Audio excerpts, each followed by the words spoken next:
And welcome back, ladies and gentlemen. I'm Marcus Johnson. Again, thank you for joining us on Doubleheader Sunday as the Pacers and the Braves do battle in the rubber match of the three-game set and Game 2 of the doubleheader.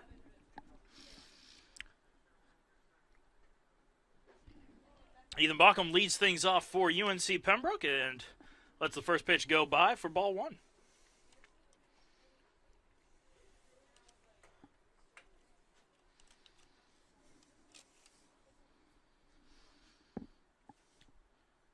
Second pitch misses outside, 2-0.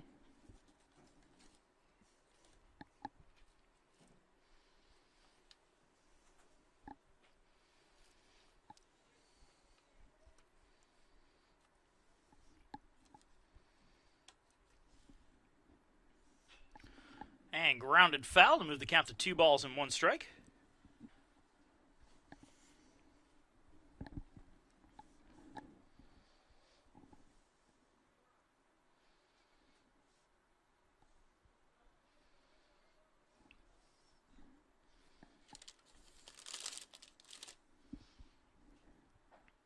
In there for a call strike. Evens the count up on Baucom 2-2.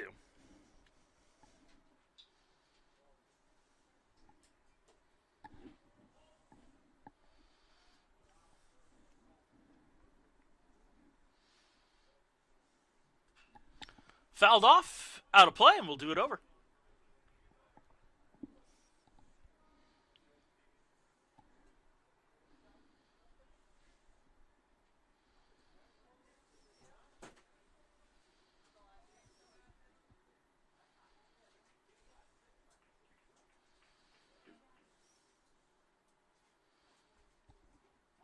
In there for a call strike 3.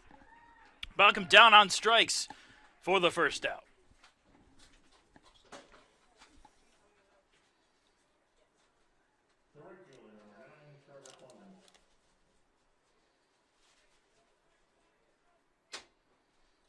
So that will bring up Trevor Clemens, 1 out and nobody on.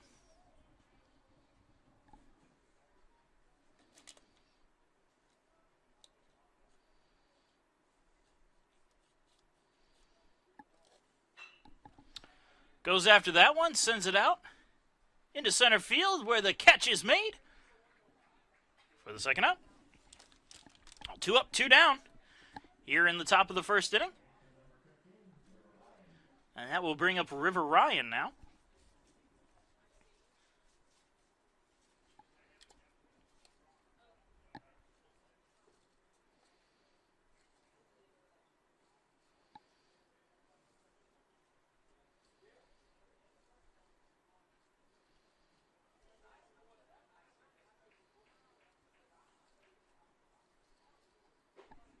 First pitch missing for a ball.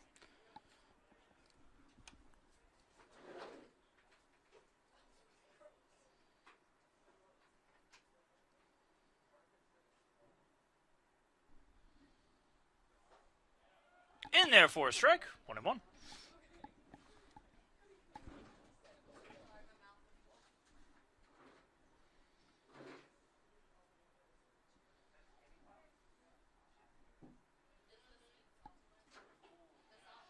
Misses outside, 2-1.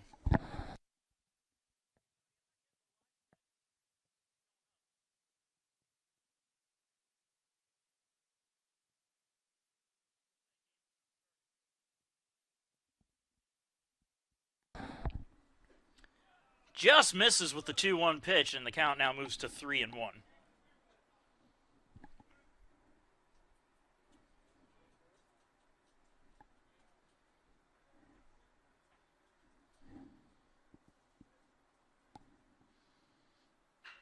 Ground ball to short.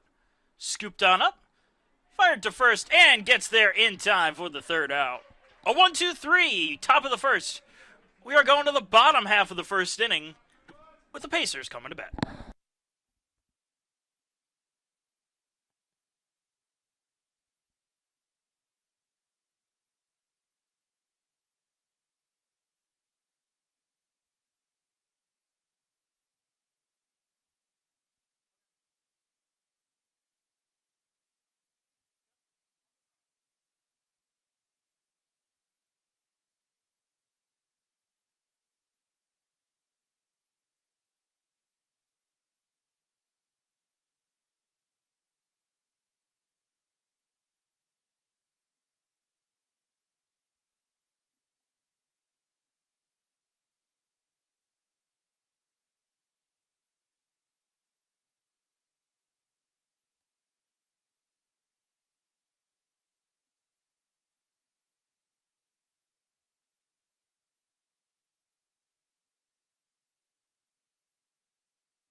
Well, after a 1-2-3 top of the first for Alex Stobert and the Pacers, UNC Pembroke will have to deal with the Pacer lineup. Jalen Scott, the starting pitcher for the Braves, as he takes on Sean McQuillan. First pitch in there for a strike on McQuillan.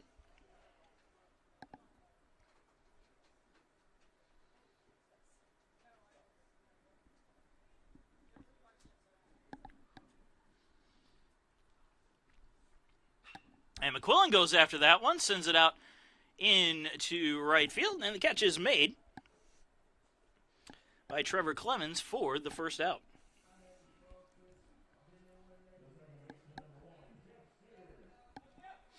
And I'll bring up Jeff Sear, the second baseman for the Pacers.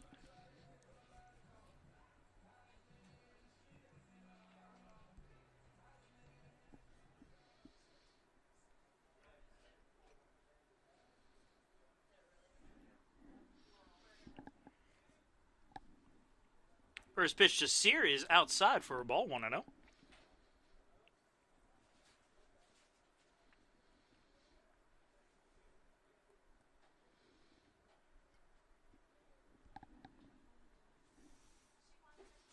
Low and away, 2-0.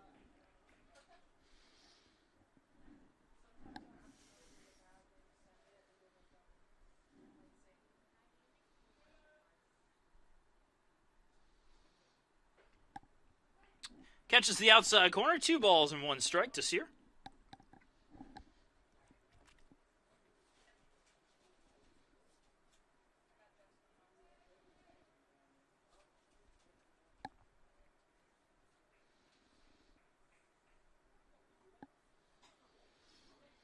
Count evens up at 2-2 now as Sear offers.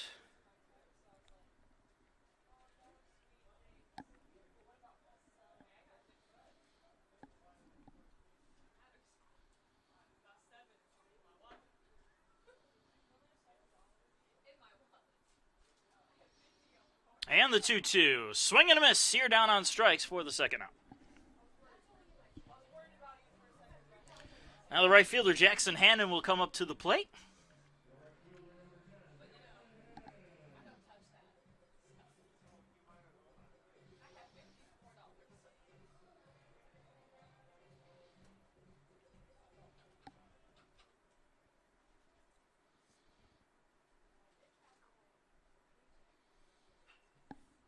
That one fouled off for strike 1.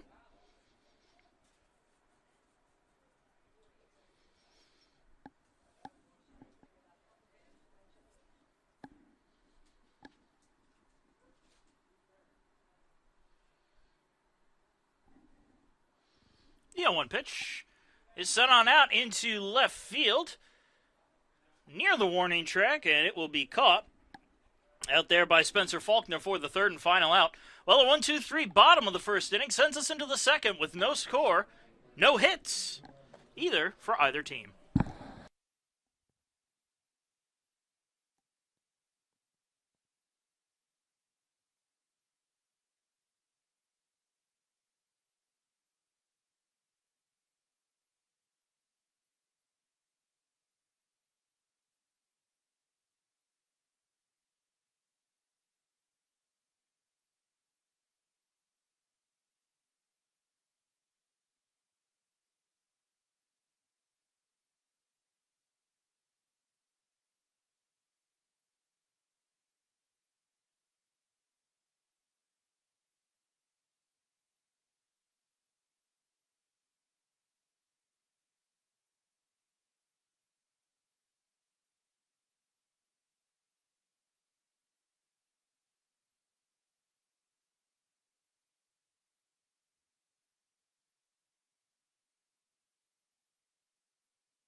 And we are back with the top of the second inning. Gage Hammonds will lead it off for the Braves as the Pacers and UNC Pembroke are tied at 0-0. First pitch fouled off for strike one.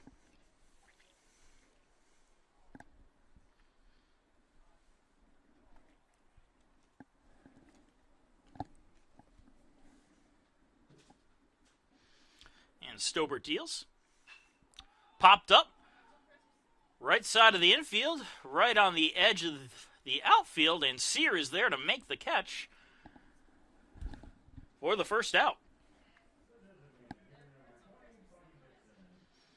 And that will bring up Bobby Dixon, the DH, for today's game.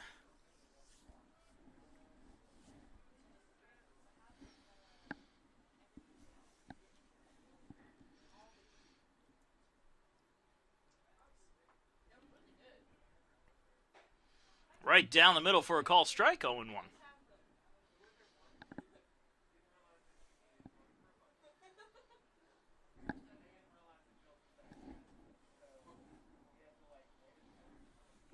The 0-1 misses outside, 1-1.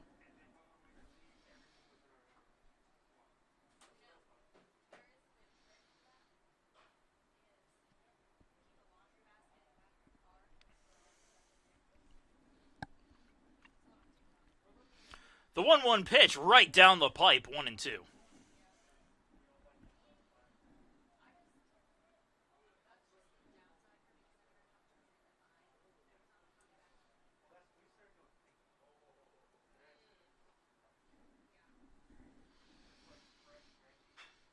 A chopper to third. Throw to first. Just gets there in time.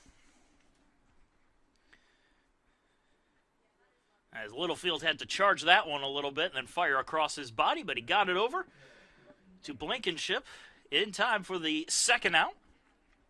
That will bring up Christian Jane, the center fielder for the Braves.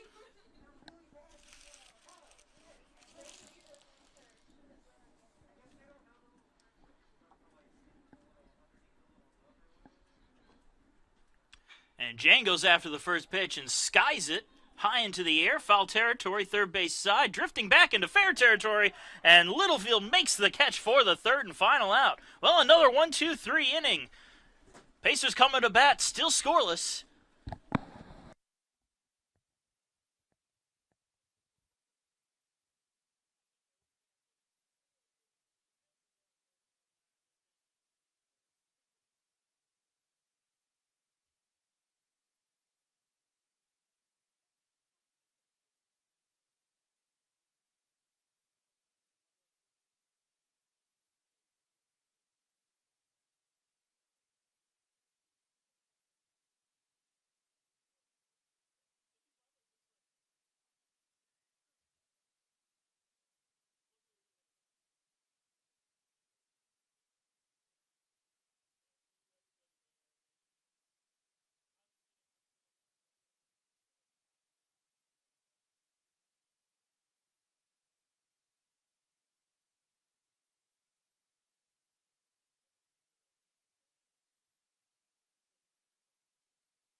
And we are back. Bottom of the second inning, just about to get underway. Ty Gilbert leading it off for the Pacers. Gilbert, the center fielder for this second game, goes after the first pitch and grounds it. And a nice pick over there in the coach's box over at third. Can't. Maybe you could have seen it on the camera, right on the edge of the feed. The 0-1. Holds up his swing. They'll make an appeal down to first and say he did not go. Evens things up at 1-1.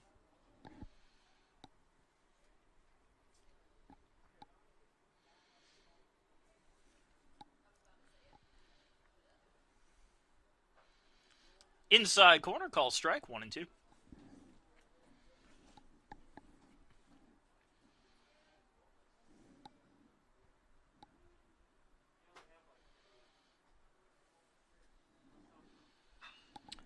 Grounder foul. Count stays frozen at 1-2 for Gilbert.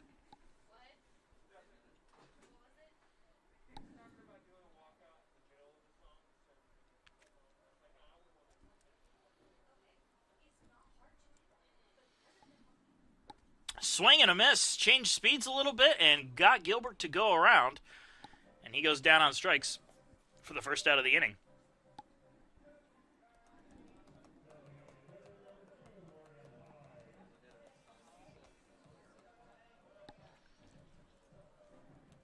So that'll bring up the DH, Morgan Hyde, DHing for the second straight game.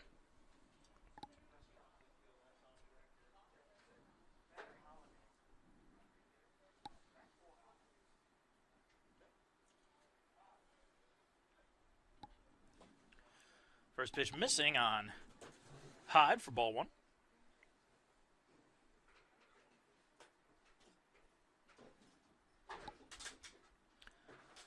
Low and away for a ball.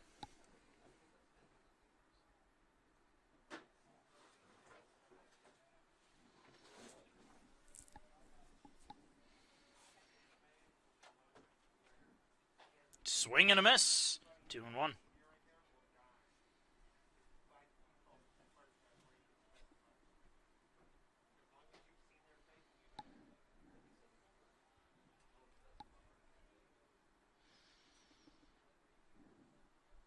Outside, 3-1 to the Pacer DH.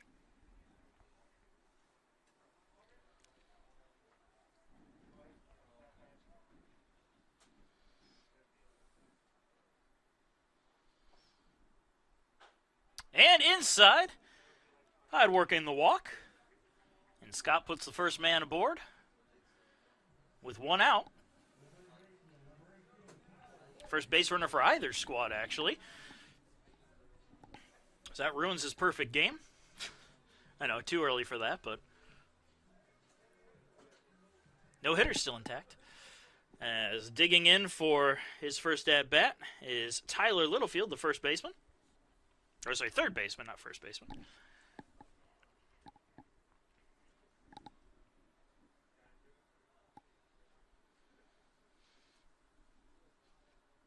Offers at the first pitch and goes around for strike 1.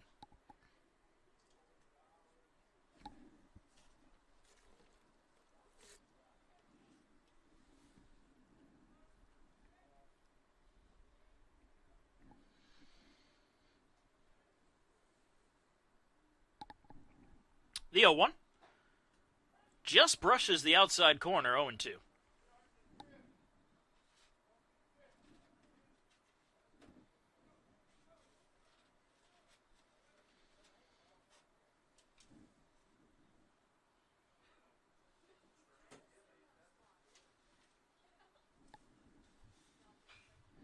Chopper foul.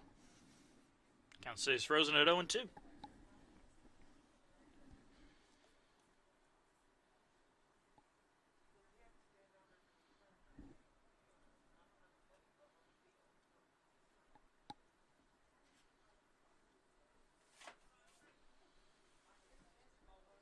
Check throw over to first. Almost got him.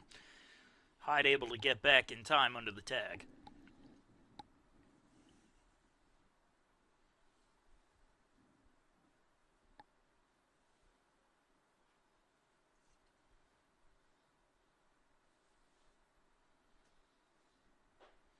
Just missed low and away. 1-2.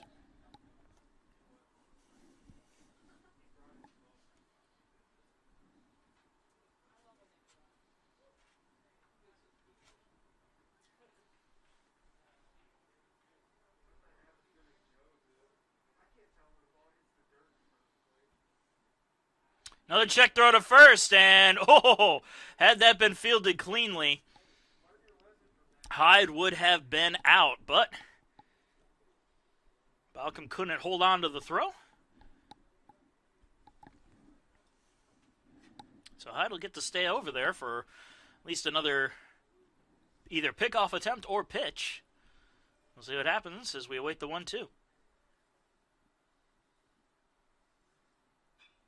And that one fouled off. Littlefield just staying in there.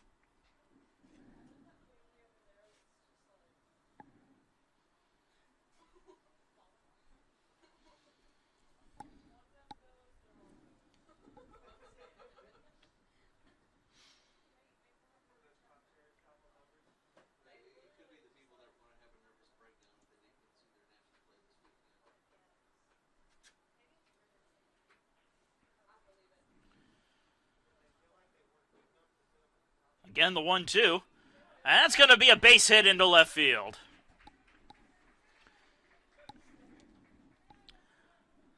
Runners now on first and second for the Pacers. Only one out. And Caden Blankenship will dig in.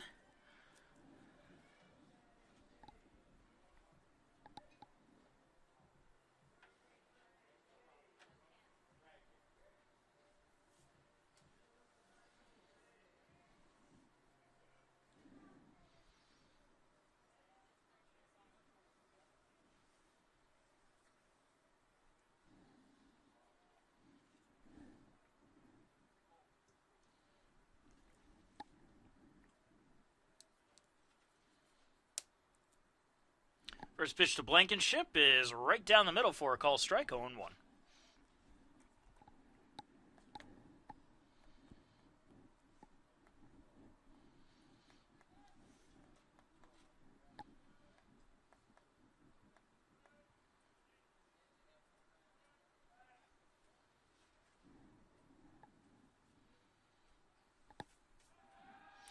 And a quick throw over to second base. And again, they almost catch Morgan Hyde sleeping over there, but he's able to get back in time. Luck is with him this afternoon. We'll see how much longer she stays.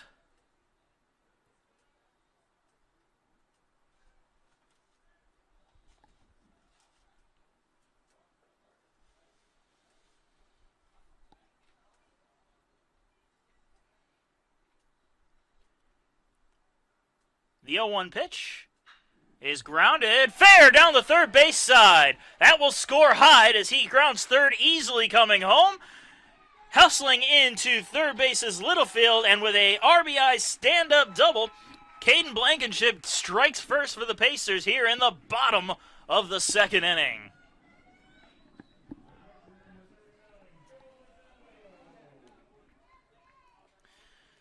Joseph Mozingo up to bat. Runners on second and third for Mozingo. And it's still only one out here in the second inning.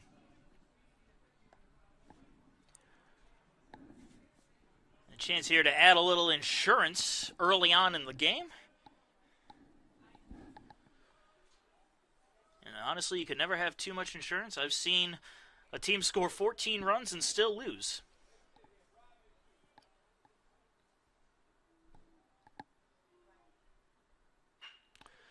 Grounded the other way. This will drive home a run. The throw to first is in time as coming home to score is Littlefield. So an RBI on the ground out. A good trade-off in any hitter's opinion. At least that's what I think. And the Pacers now lead it 2-0. Runner on third now as Blankenship moved over. And James Eckert, the number 9 hitter and shortstop, will dig in. Try to bring the last man home.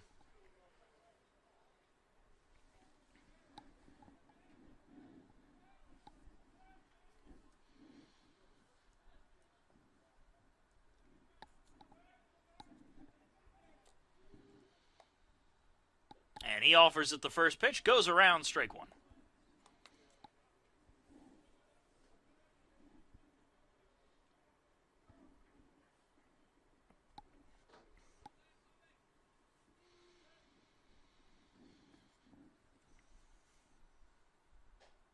High and inside, 1-1.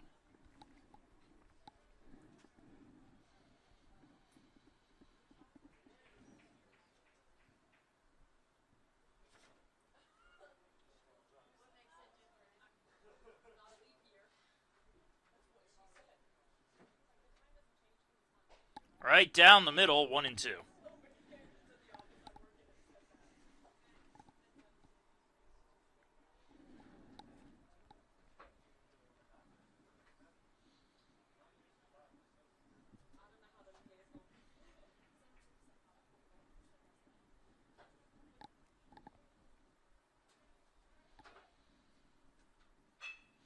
Lofted out into right field and through for a base hit. That will score the man on third as Mazingo comes in to score.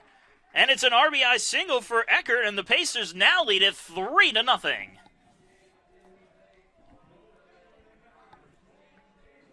That brings up the top of the order as Sean McQuillan comes back up for his second at-bat in as many innings. 0 for 1, though, as he went down in the first.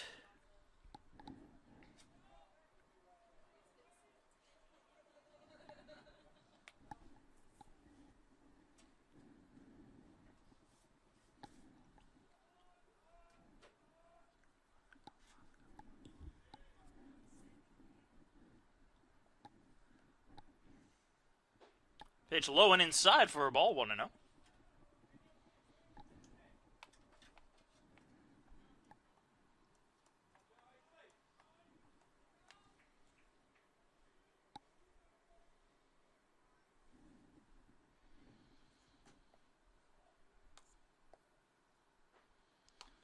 Down the middle for a call strike, 1-1.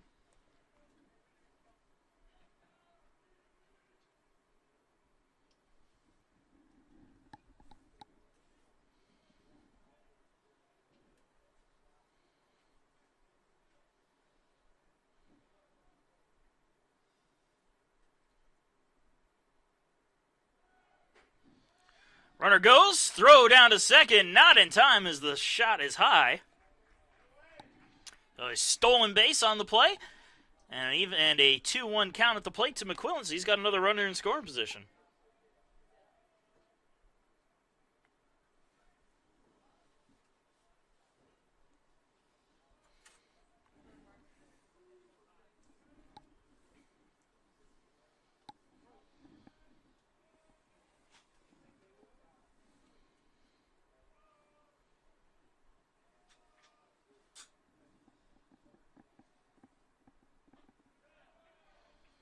And the count now moves to 3-1.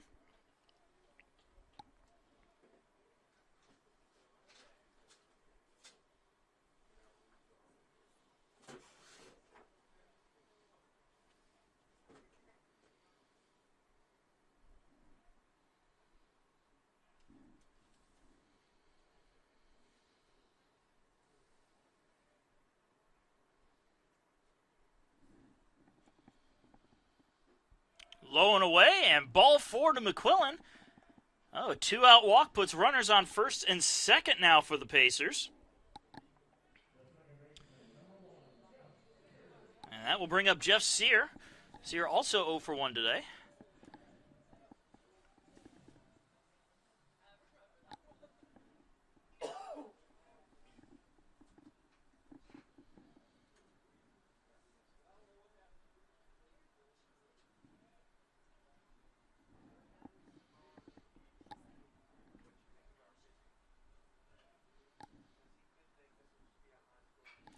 Fouled off, strike 1.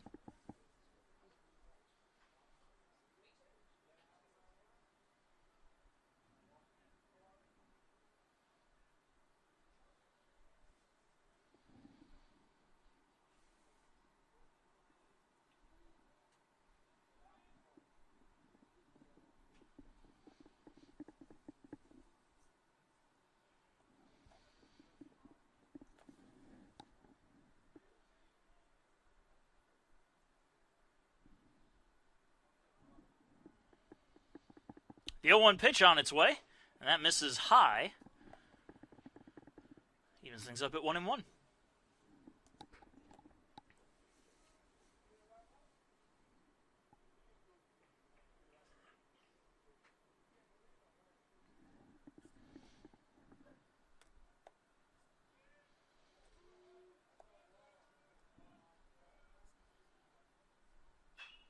Lofted out into left field and caught by Faulkner for the third and final out. But the Pacers get 3 here in the bottom of the second inning. As we move on to the top of the third, they lead it 3-0.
And welcome back. Top of the third inning, getting underway.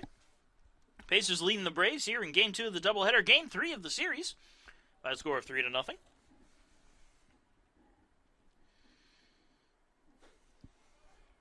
Spencer Faulkner leading things off. Lets the first pitch go by for strike one.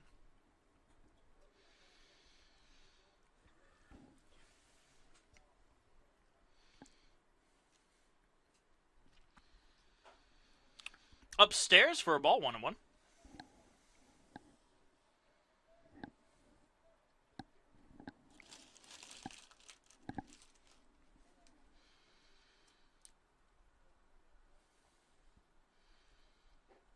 Swing and a miss, 1-2.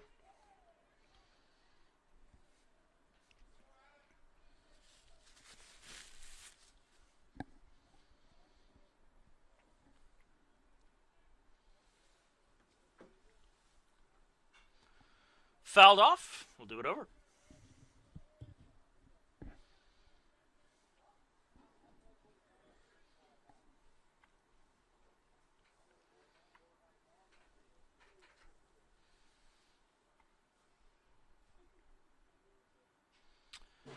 Foul tip.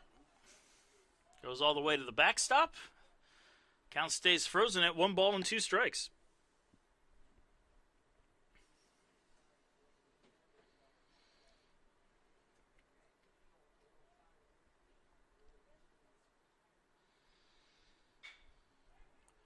Hit into the air. Right side. And right along the foul line is where it is caught by Jackson Hannon. That will bring up Wellington Guzman, the shortstop, with 1 out and nobody on.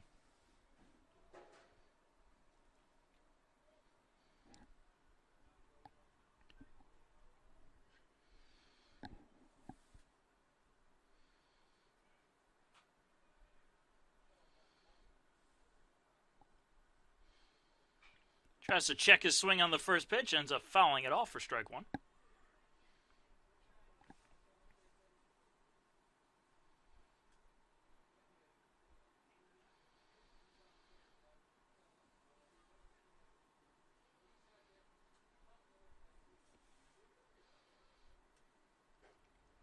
Pitch outside, 1-1.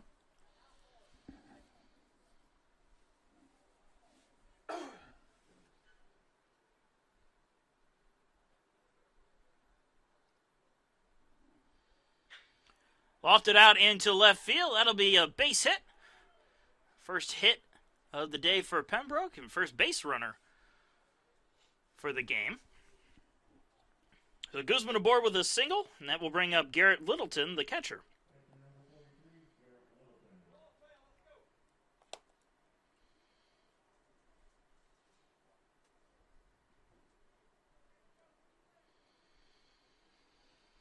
Littleton, the number 9 hitter.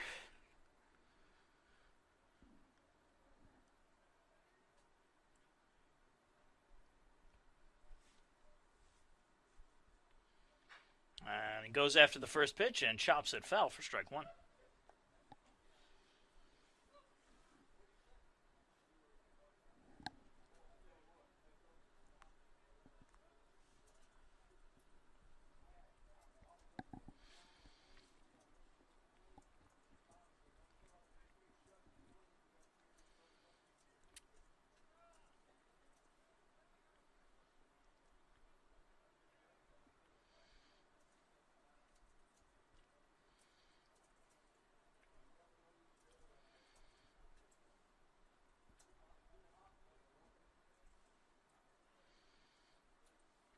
The 0-1 pitch.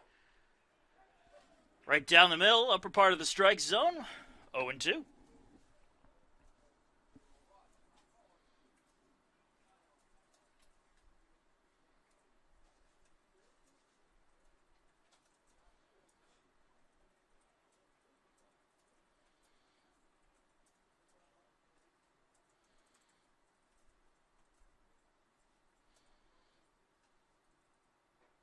Just misses inside, 1-2.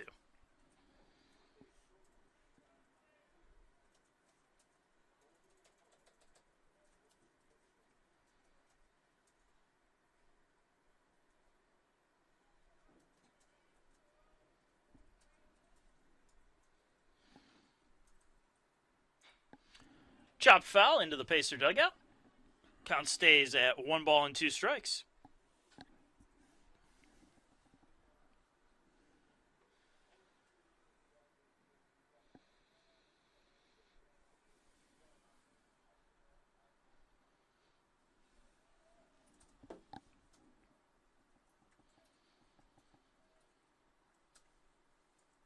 Runner goes from first. The pitch is in the dirt. Throw down to second. Not in time.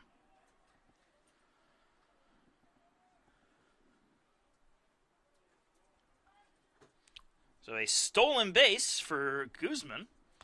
2-2 count at the plate to Littleton.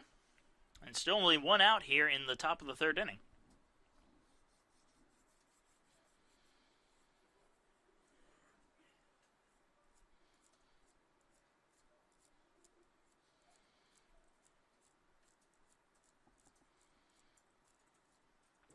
Two.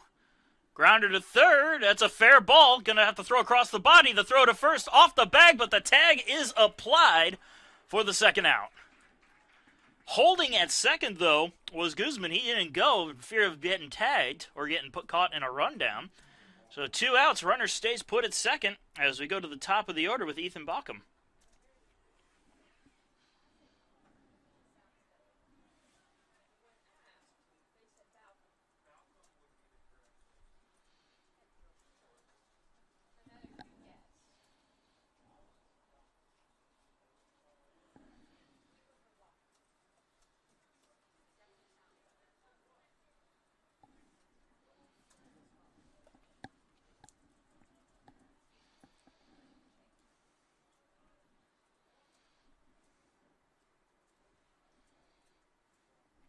And Stobert deals. First pitch low for a ball, 1-0.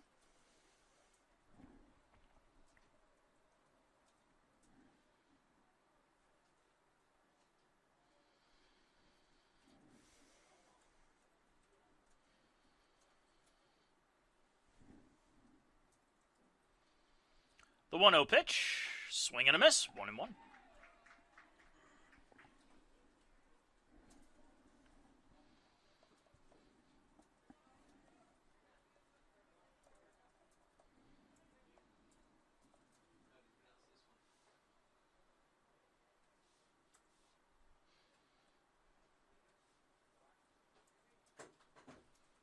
Low and away.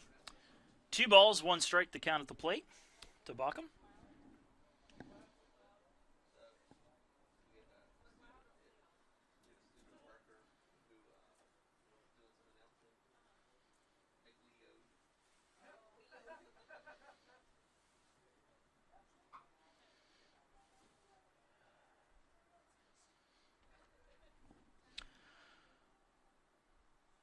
And the 2-1 pitch. A chopper to third, but that's going to end up foul. And evens the count up at 2-2.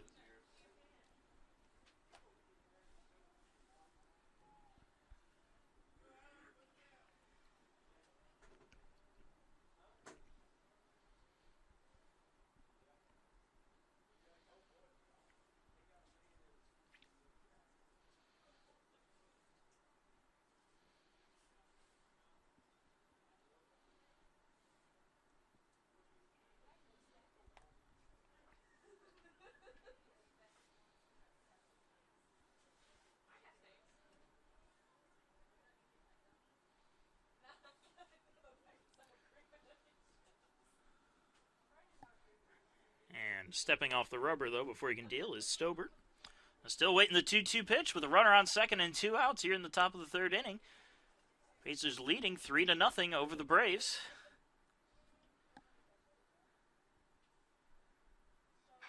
And another chopper foul down the third base side.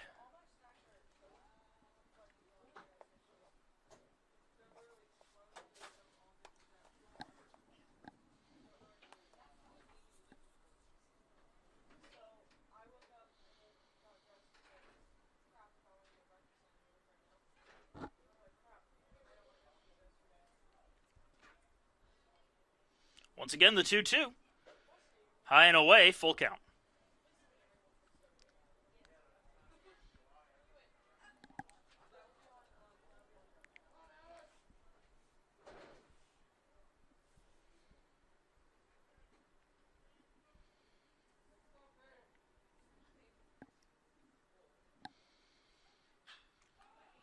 Hit into the air behind home plate. Still in the stadium, and Littleton comes in to make the catch. Or sorry, not Littleton. Littlefield comes in to make the catch from third base for the third and final out. So the Braves leave a man stranded. We're off to the bottom of the third inning. Pacers still up 3-0.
And the bottom of the third inning ready to get started. Jackson Hannon will lead it off for USC Aiken.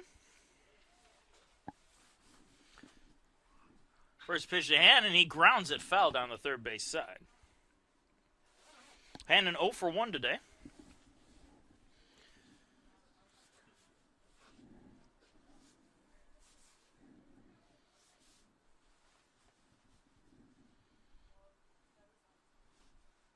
Swing and a miss. 0-2.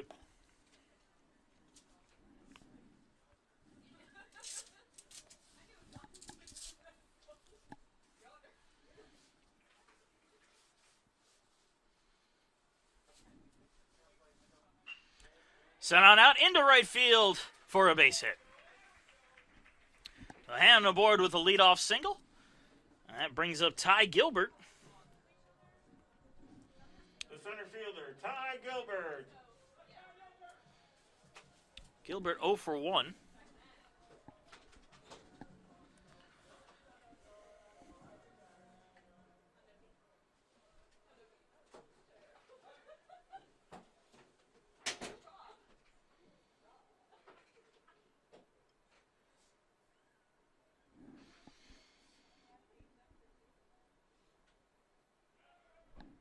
Runner goes, throw down to second, not in time. A stolen base for Jackson Hannon.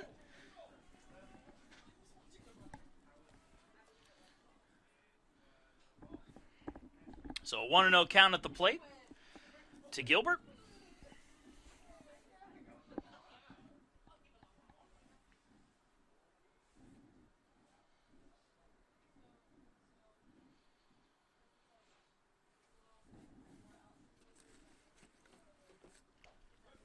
Swing and a miss evens the count up at 1-1.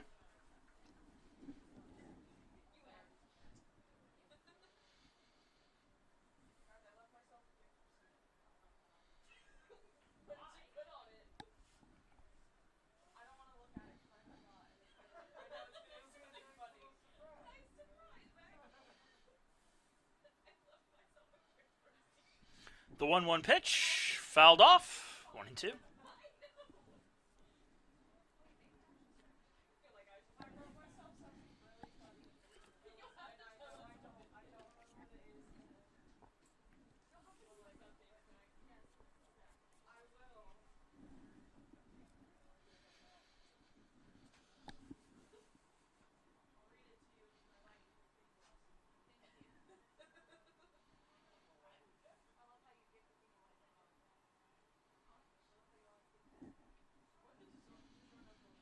Comes in and hits Gilbert square in the numbers.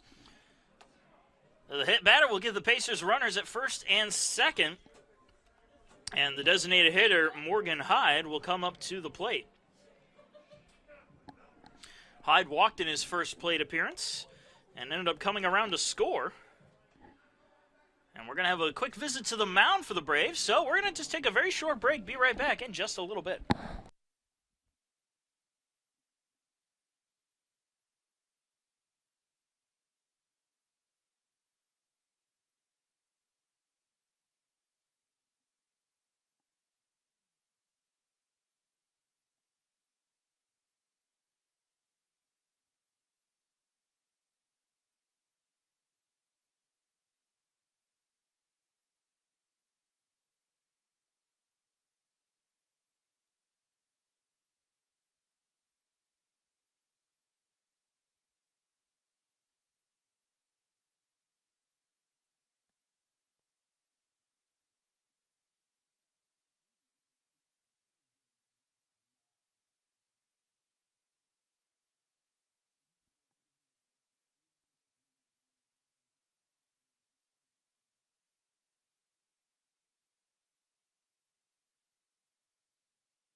And so after the meeting on the mound, we'll come back to the action. Morgan Hyde up to bat with runners on first and second and nobody out. Here in the bottom of the third inning, Pacers already up 3-0, and Hyde showing bunt. Pulls it back, runners take off, and no play whatsoever.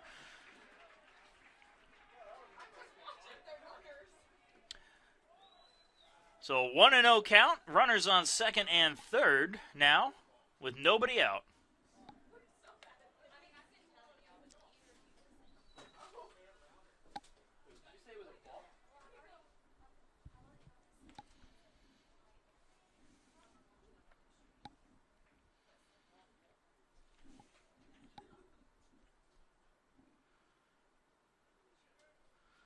The 1-0.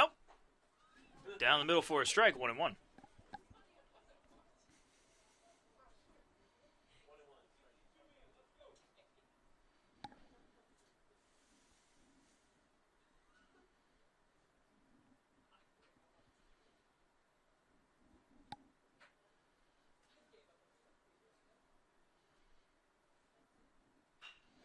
Sent into center field. That'll drop in for a base hit.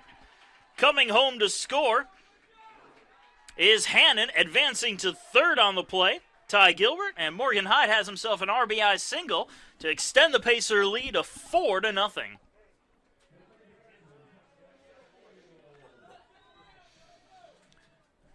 So runners on the corners now as the third baseman Tyler Littlefield comes up to the plate. Littlefield nearly wiping out his catcher in Mazengo to end the top of the third inning.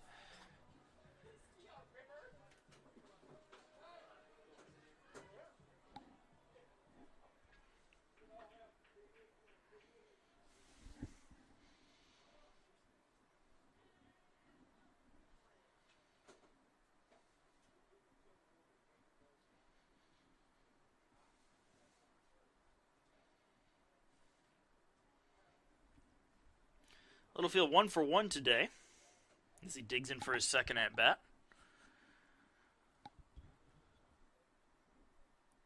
Pitch on its way, and that one fouled off out of play for strike one.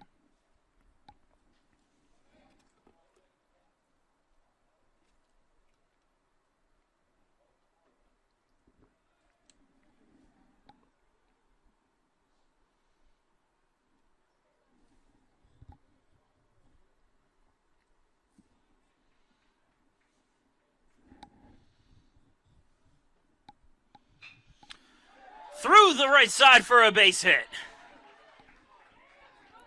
Gilbert scores easily on the play. And Hyde advances one base as well. It's an RBI single for Littlefield, and the Pacers make it 5-0. That will bring up the first baseman, Caden Blankenship, now. Runners on first and second for the Pacers. Still nobody out here in the bottom of the third inning.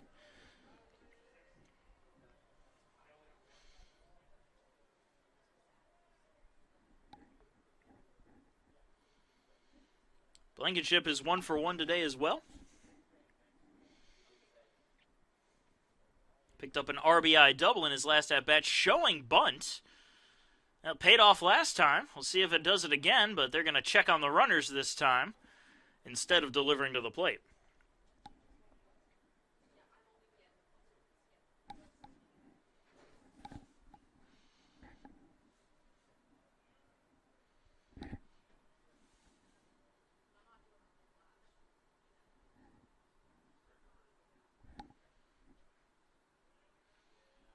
Again, show a bunt from Blankenship. And bunt laid down, third base side.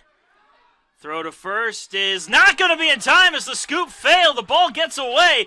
Coming home and scoring on the play is Morgan Hyde. And the Pacers now have made it a 6-0 ball game. Blankenship just wanted to advance the runners. Instead, he's safe and ends up driving one home on the throwing error.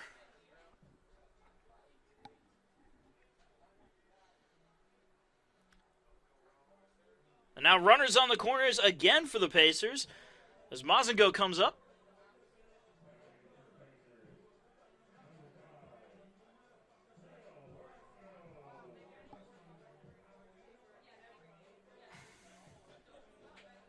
And we're going to actually have a change, a correction, a substitution coming in for the Pacers. Pinch hitter, I should say.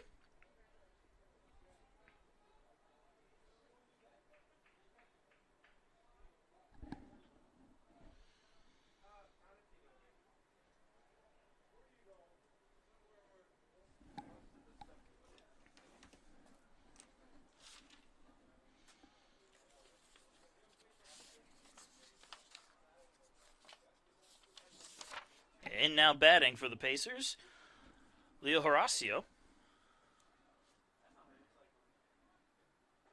And the pitch is lowered away for a ball.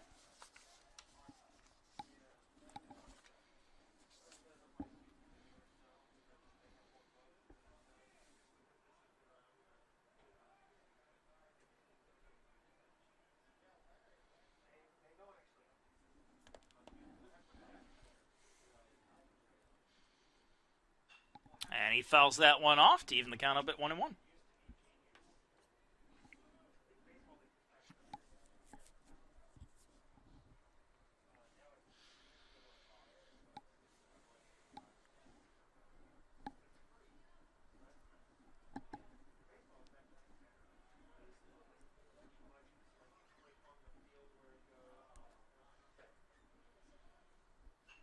Fouled off again, 1-2.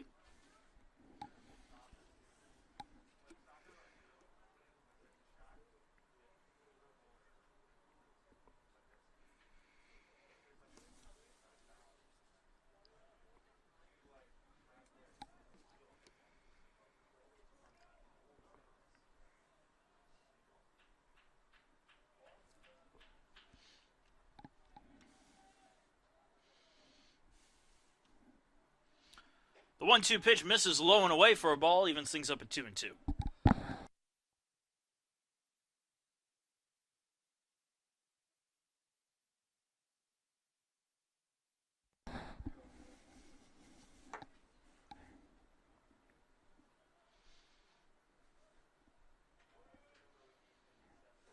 Runner goes from first, and it's going to be a base hit through the right side. Coming home and scoring is Littlefield all the way to third base. Is Blankenship. It's a pinch hit RBI single for Horacio, and it's now a 7-0 lead for USC Aiken.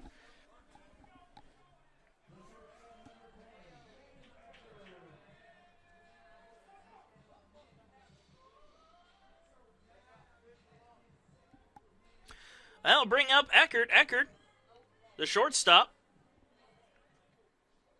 is 1 for 1 today with an RBI single in his last at-bat. And we're going to have a visit to the mound again from the Braves. And we'll be right back to see what they want to do in just a moment.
And welcome back, folks.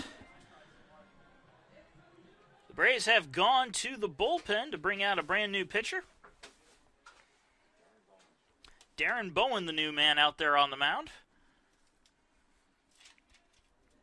as he gets set to face off against James Eckert, the shortstop. Runners on the corners for the Pacers. As the first pitch enters the strike zone for strike one. Pacers have plated 4 in this inning, with a chance to add some more as they already lead at 7-0.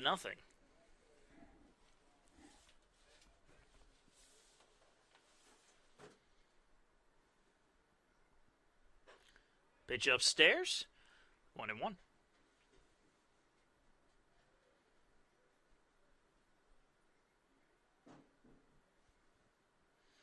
And again, Eckert an RBI single in his first at-bat.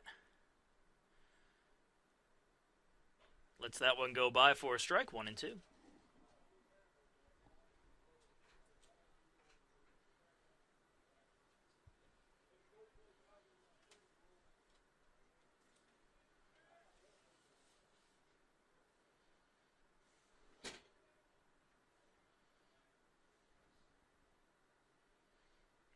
Swing and a miss.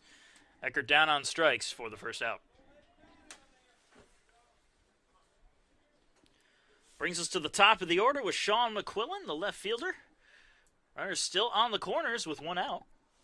The left fielder, Sean McQuillan.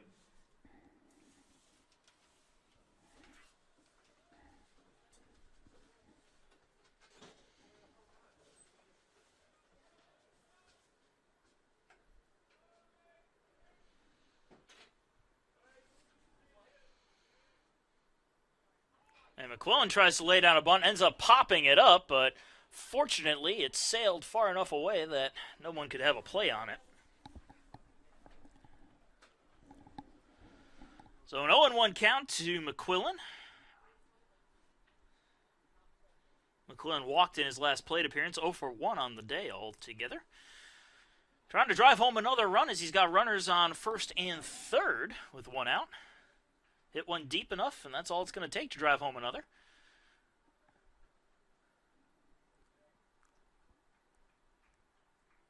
Check throw over to first base, not in time.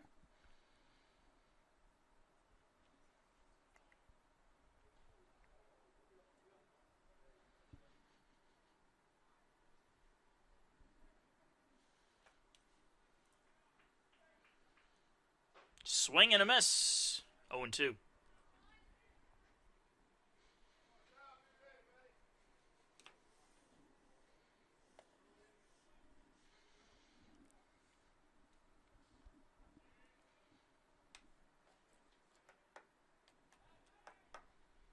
Another check throw over to the bag at first base.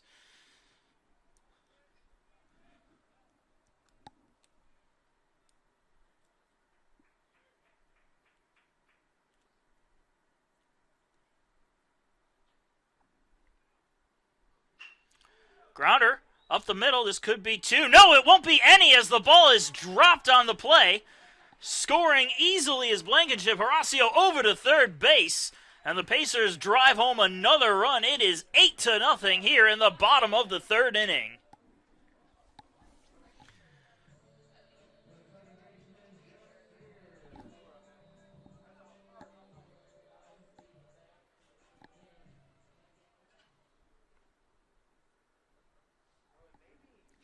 The Jeff Sear will come back up to the plate. Runners still on the corners, still 1 out here in the bottom of the third.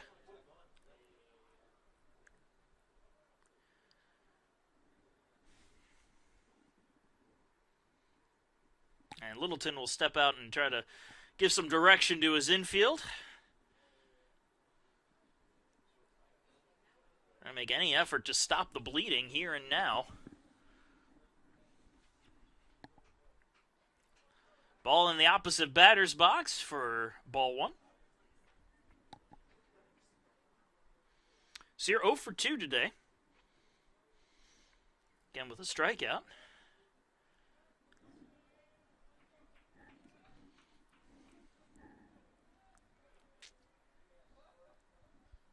Runner takes off from first, and the ball gets away. Horacio comes home and scores easily.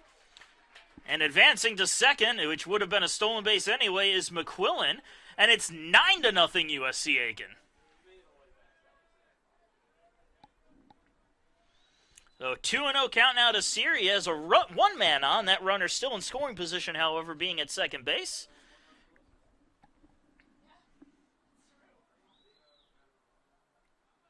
And a call of time here from the umpire as he needs to brush off the dish.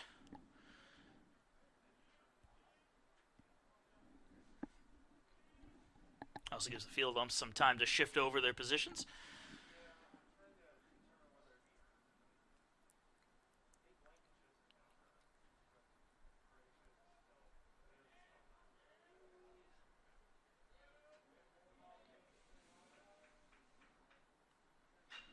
Sent out the other way and deep. This one's going to drop in fair territory and go all the way to the wall. Coming home and scoring is McQuillan. Trying to go for third is Sear. The throw to third is not in time. An RBI triple for Jeff Sear. And the Pacers now lead it 10-0. USC Aiken is putting on a clinic here in the third inning. 10 runs altogether and 7 alone in this inning. Pacers are doing work as Jackson Hannon comes up to the plate. Runner on third with 1 out. Hannon singled and scored in his last at-bat. He's 1 for 2 altogether.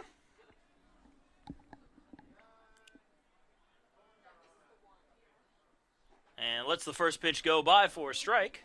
0-1.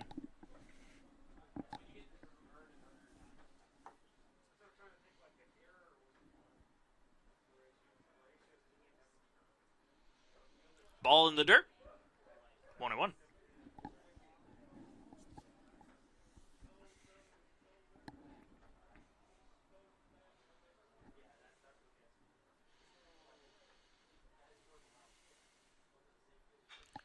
Popped up behind the plate, and that'll end up out of play.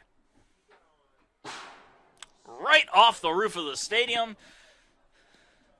And for those that were not expecting it, they'll need a moment to collect their nerves.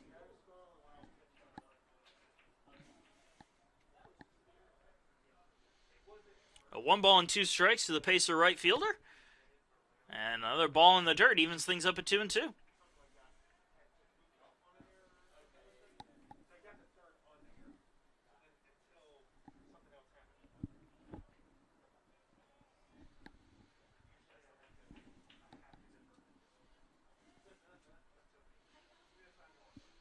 The 2-2 pitch just missed outside. Good framework from behind the plate, but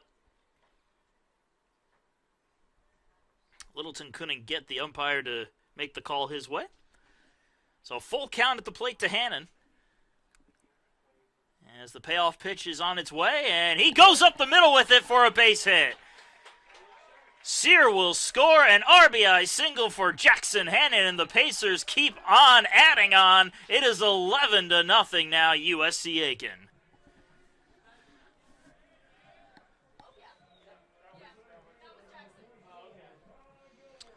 Well, that will bring up Ty Gilbert, as we've already batted around this inning. Gilbert 0 for 1 today. However, he was hit by a pitch and came around to score as well. Runner on first base, 1 out here in the bottom of the third. And he goes after the first pitch, fouls it off for strike 1.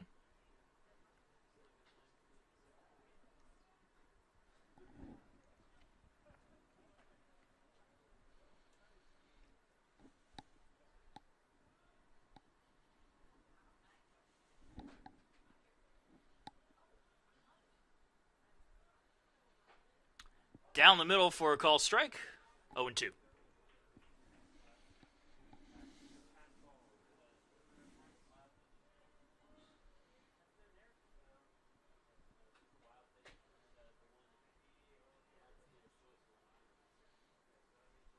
Swing and a miss. Changed some speeds on Gilbert, and he goes down swinging for the second out.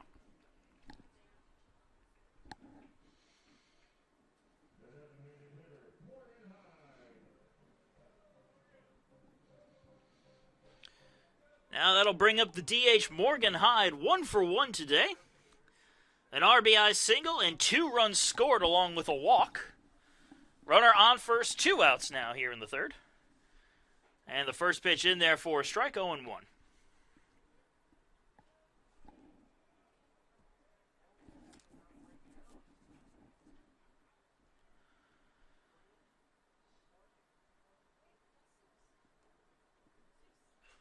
Fouled off. 0-2.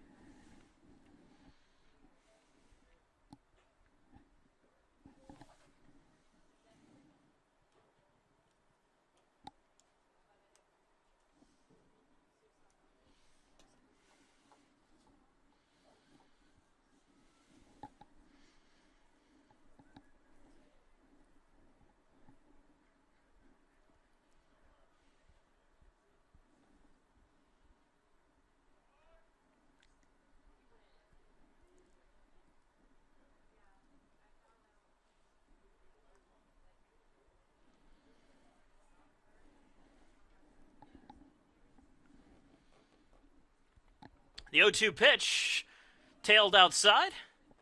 They'll appeal down to the first base umpire, who says he did not go on the check swing. So Hyde with a 1-2 count at the plate.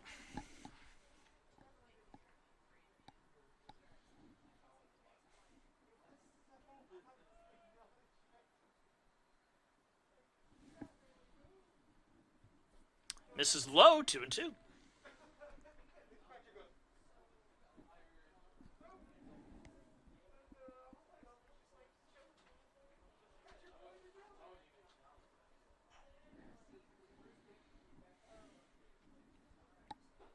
Low and away, full count to Hyde.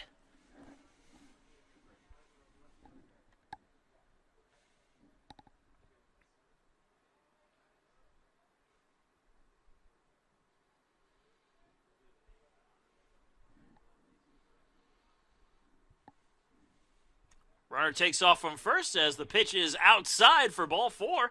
And the inning will continue as Hyde draws the 2-out walk. And that brings up Tyler Littlefield. Littlefield is 2 for 2 with 2 hits, 2 runs scored, and 1 run batted in.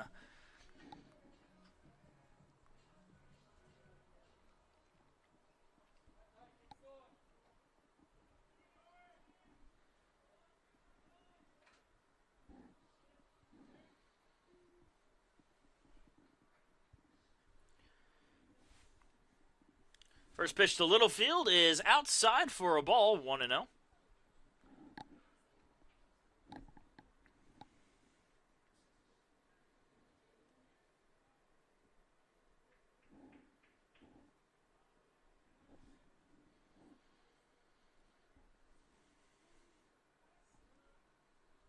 The 1-0 pitch bounces in the dirt, a couple feet in front of the plate. Littlefield able to lay off of it, and the count 2-0.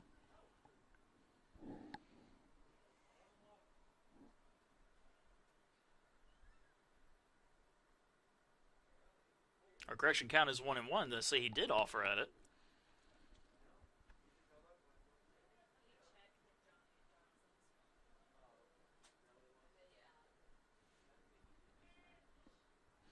The 1-1 is a swing and a miss, 1-2.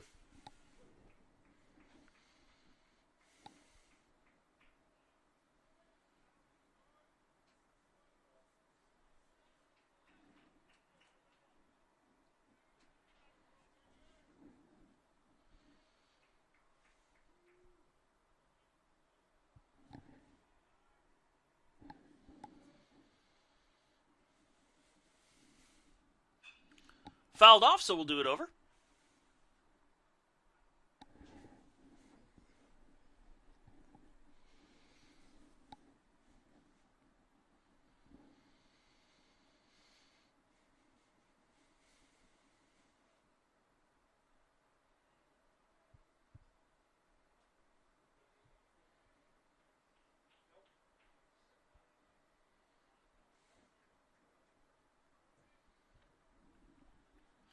The 1-2 pitch, grounded in front of home plate, but it bounces foul as it's scooped up.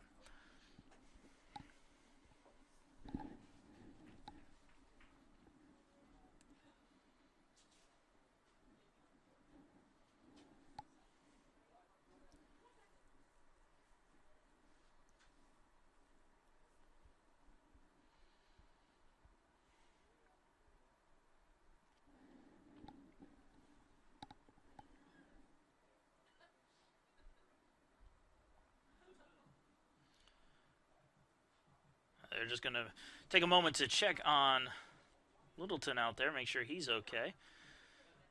As the trainer assesses his hand.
Now Littleton back out there after he had to head on in to get attended to. 1-2 count at the plate. And they're going to let him have a few warm-up catches just to make sure he's all set to go.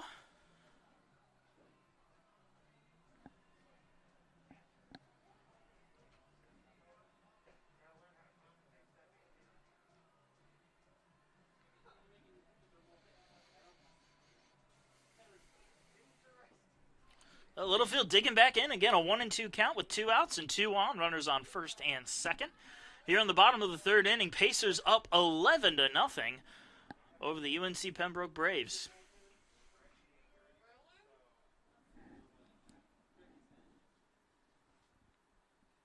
Ball in the dirt. 2-2.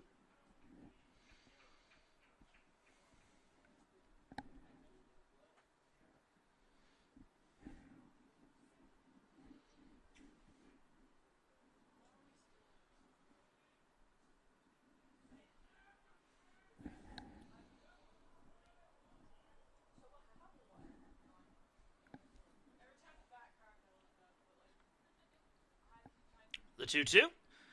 Low and away, full count.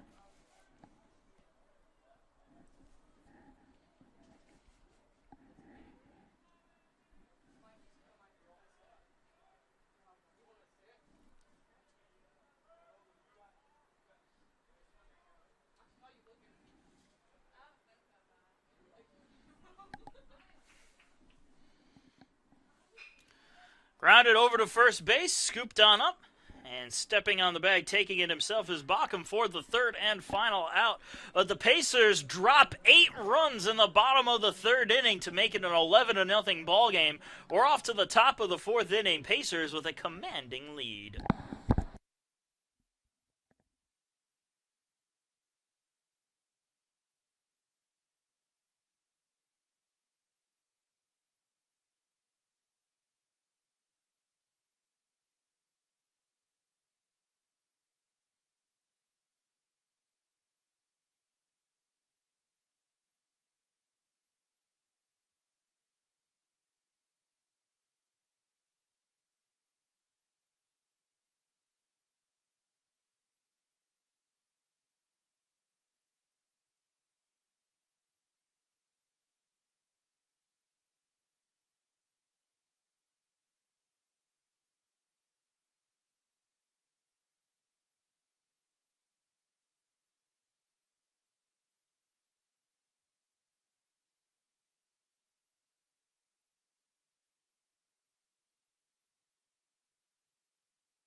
And into the top of the fourth inning we go. Leading things off for the Braves is Trevor Clemens. Clemens 0 for 1 today.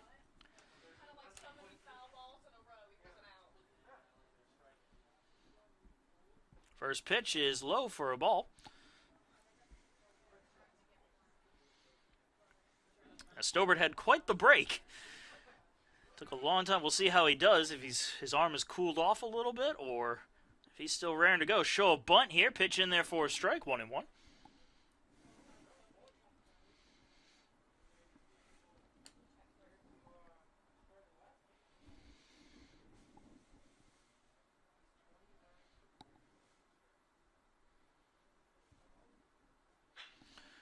Grounded through the right side for a base hit.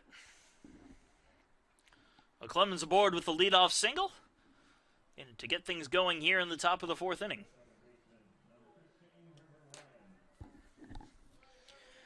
That'll bring River Ryan back up to the plate. Ryan 0 for 1 today.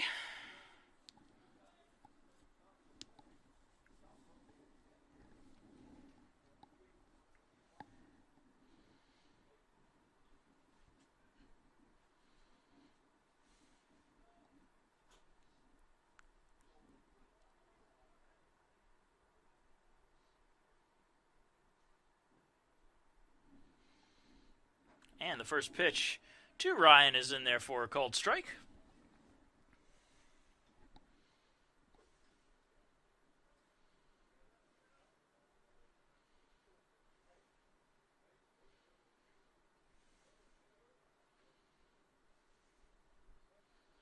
The 0-1 comes in and nails him on the shoulder, so Ryan will trot on down to first base on a hit by pitch. Well, the first two men are aboard for the Braves, and that brings up the third baseman, Gage Hammonds.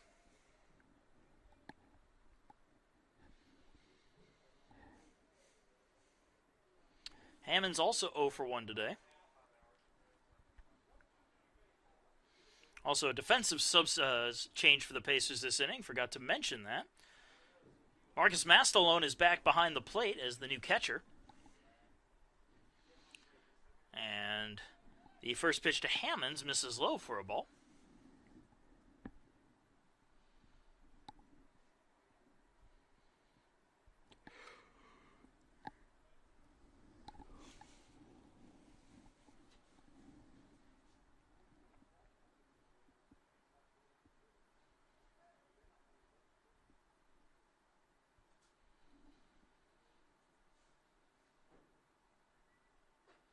Inside corner for a call strike, 0-1.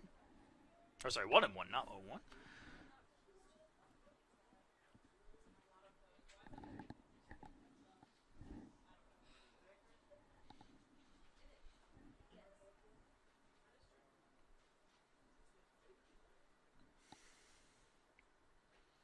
Pitch inside. 2 balls and a strike.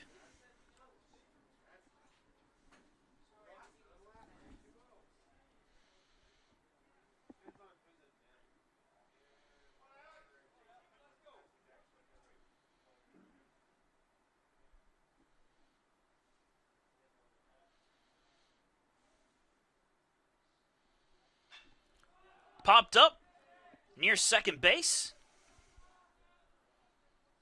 And the catch is made by Eckert for the first out.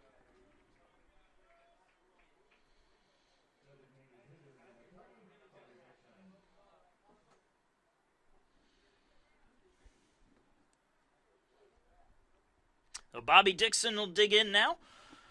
Runners on first and second with 1 out here in the top of the fourth inning. Dixon, the DH, 0 for 1 today. And he'll let the first pitch go by for strike 1.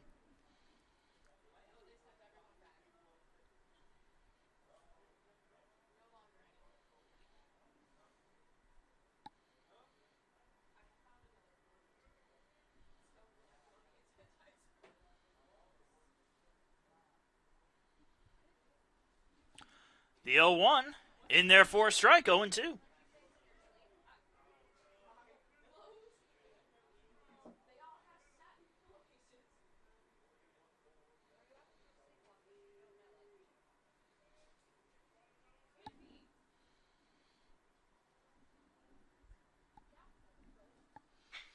Grounder up the middle and through for a base hit.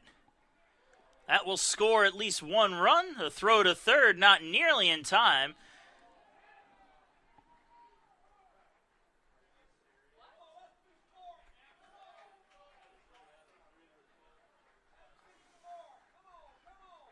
And they're going to call an interference call on this one, so 2 runs will actually score. And as Dixon had hustled into second, he will advance to third on the play. So now the Pacer lead is 11-2. The runner on third and 1 out. Christian Jane will dig in.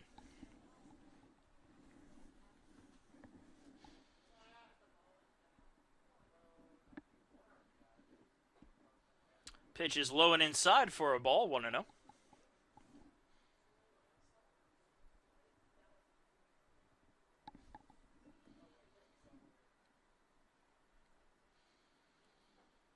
Another pitch missing low, 2-0.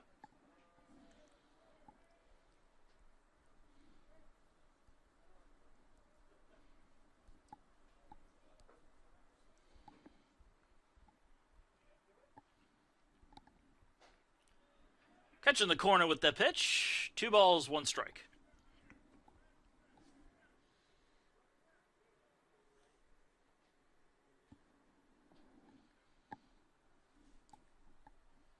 Swing and a miss. 2-2.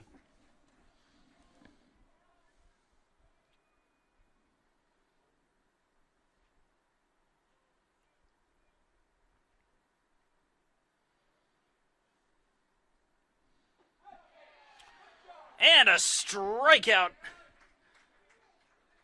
of Christian Jane for the second out.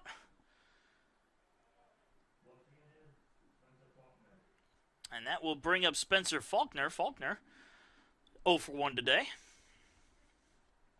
Runner on third base with 2 outs. Score 11-2. Pacers leading the Braves. Pitch on its way, in there for a strike.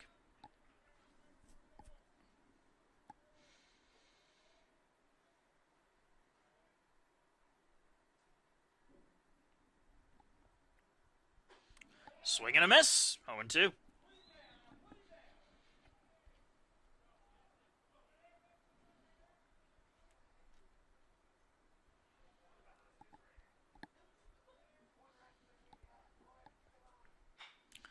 Ground ball to second. Sear has it, throws it to first, and it's there in time for the third and final out. The Braves get 2, but the Pacers still lead it 11-2 as we move on to the bottom half of the fourth.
And into the bottom of the fourth inning we go.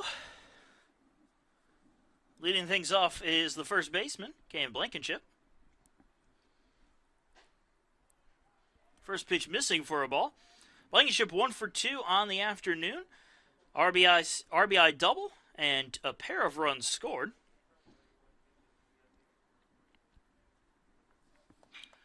And he gets a base hit into left field to start things off here in the bottom of the fourth inning.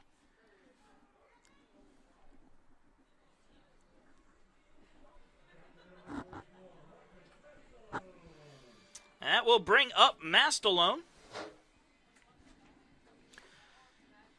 Mastalone making his first appearance in the game at the plate.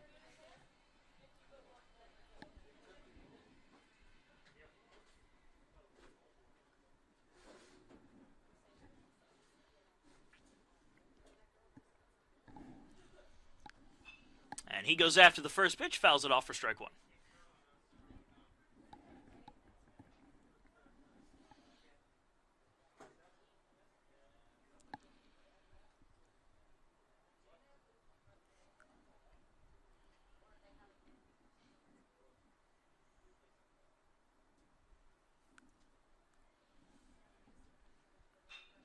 Lofted out into right field, and that is a fair ball right on the line as it rolls to the corner.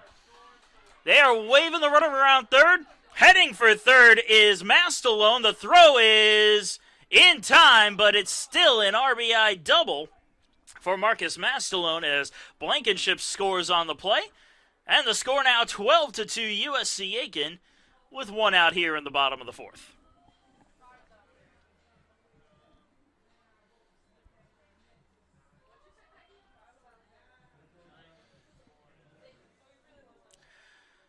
So James Eckert will come up to the plate. Nobody on and one out. Aces have regained a double-digit lead as the first pitch misses upstairs for ball one.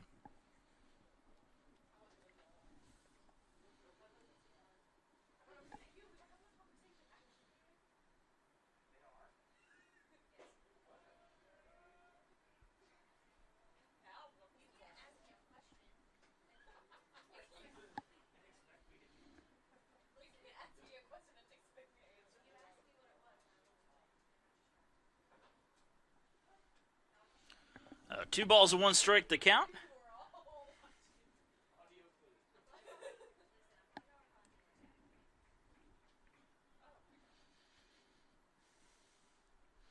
And the 2-1 to Eckert. He swings and misses to make the count 2-2.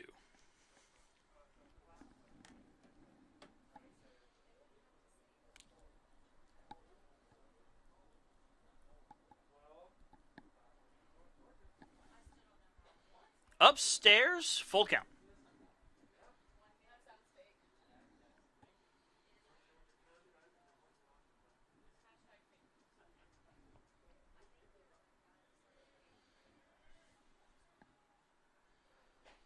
High and inside for ball four. And Eckert with the one-out walk puts a man on first for the top of the order in Sean McQuillan.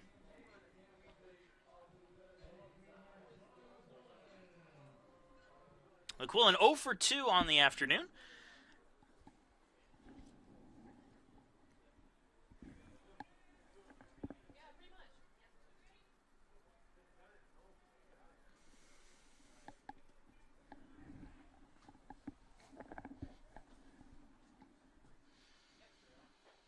First pitch in there for a call strike, 0-1.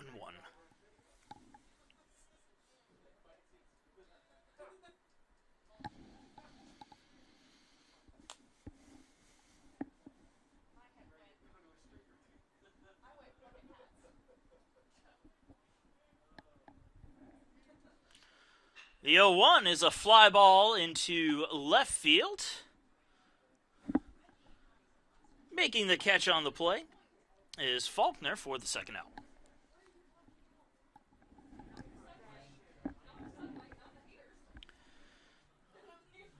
And Jeff Sear will come up to the plate now. 1 for 3 on the afternoon. Runner still on at first base with 2 outs now.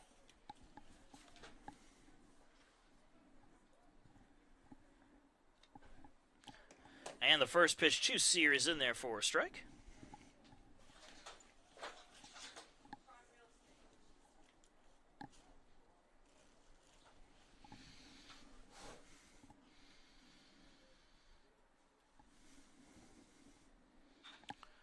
And he fouls that one off, so count to Sear.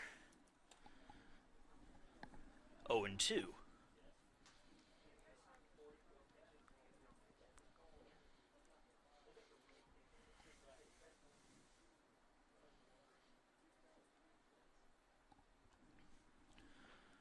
Low and outside. 1-2 strikes to the Pacers' second baseman.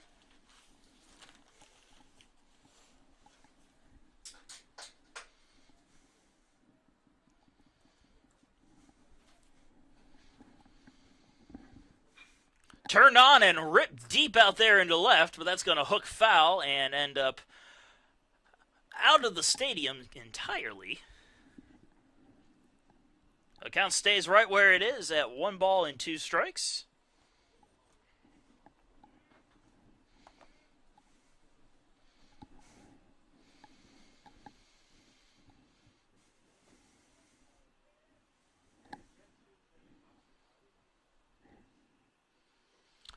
And bouncing in the dirt, 2-2.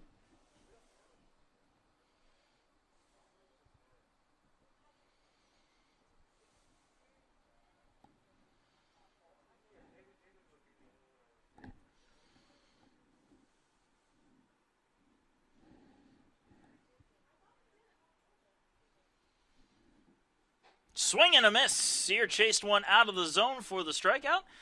And the final out. Pacers leave a man stranded, but they get one as we move on to the top of the fifth. It is 12-2 USC Aiken.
And we are back with the top of the fifth inning. Marcus Johnson here. Thank you for joining us for doubleheader baseball on this Sunday afternoon as we slip into the evening hours. Pacers leading the Braves 12-2 as Wellington Guzman leads off this half of the inning and goes after the first pitch, turns on it, and sends it a mile high and out of play.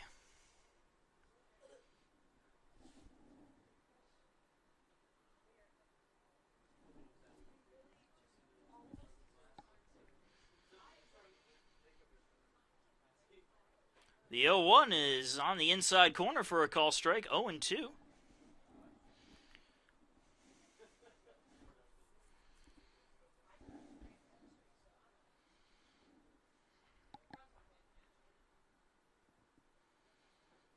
Low and inside, 1-2. Hey, Guzman 1 for 1 on the day right now with one hit.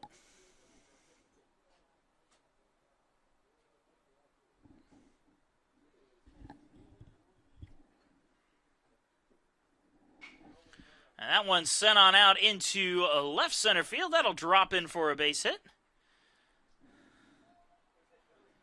Gilbert managed to come over and cut it off as a leadoff single is what Guzman has as Garrett Littleton digs in with a man on first and nobody out.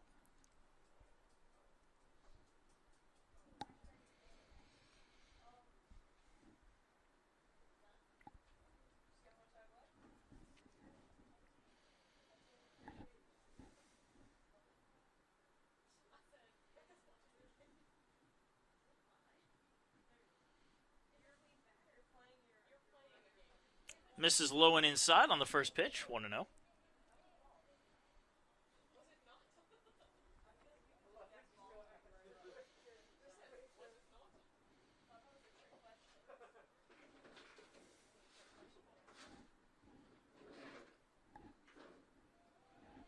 And a check throw over to first base, not in time.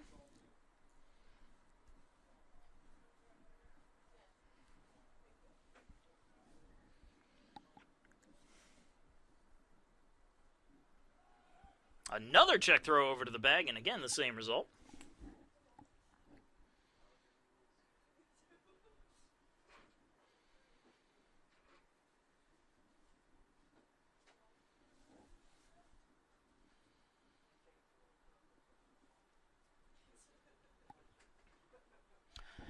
And again, Stobert checking on the runner over at first base, still awaiting the 1-0 count, 1-0 pitch to Littleton.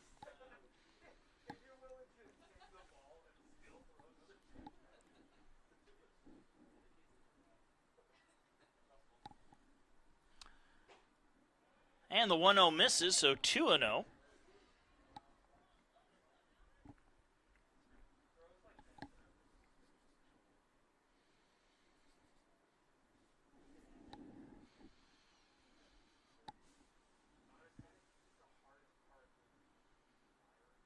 The 2-0 pitch just misses a bit low.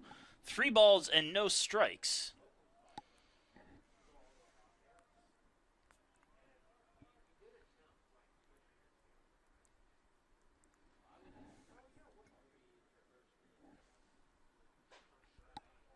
Upper inside corner for a call strike. And the count now 3-1.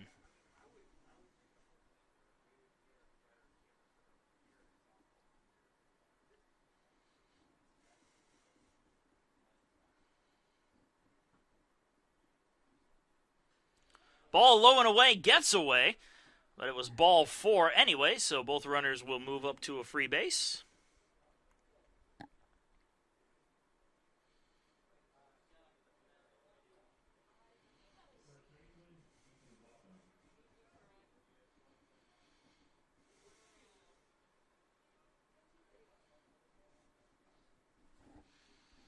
So that will bring up Ethan Baucom, the first baseman and the leadoff hitter for this Braves lineup.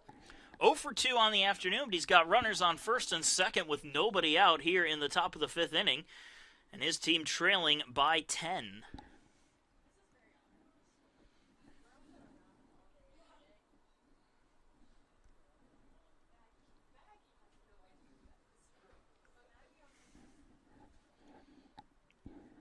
And we are going to have a quick little visit to the mound before the action continues. We will take a short break and be right back in just a moment.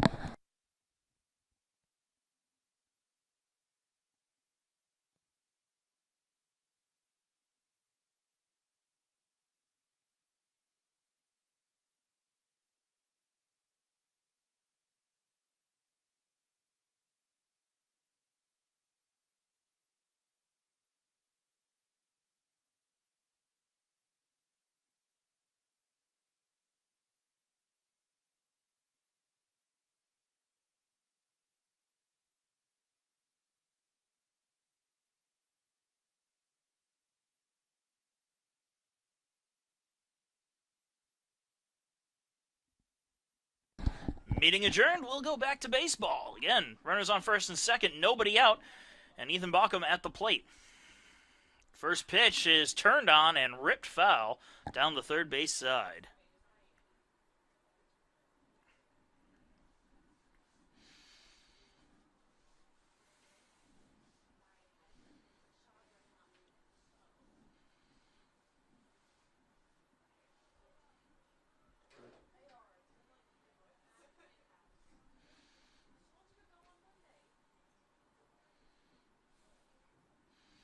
The 0-1 pitch, upstairs, 1-1.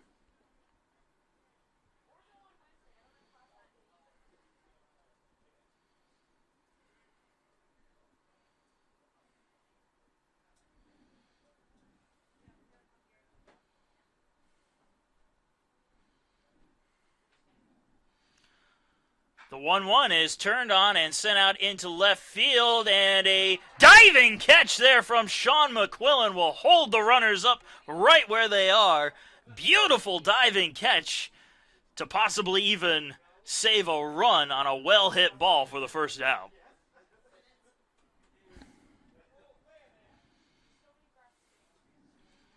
Now, Sean McQuillan showing some good leather out there, as there's now one man out and two men on for Trevor Clemens.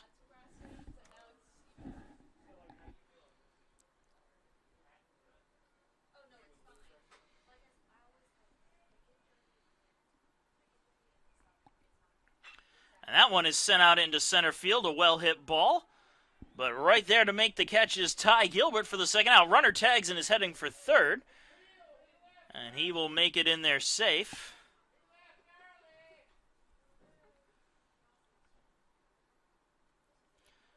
The runner advances on the play. Runners on the corners now for the Braves, as River Ryan comes up to bat.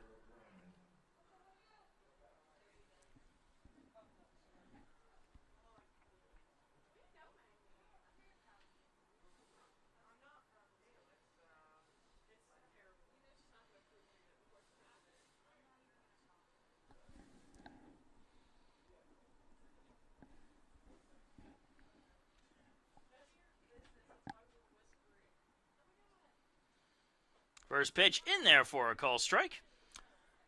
0-1.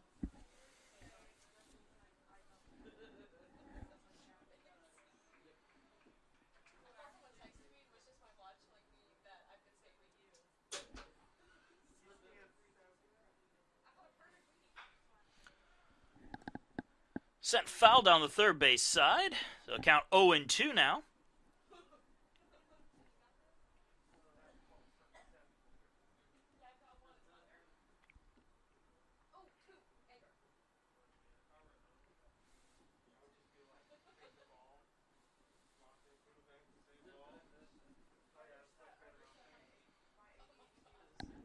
No balls and two strikes to Ryan. Runners on the corners with two outs.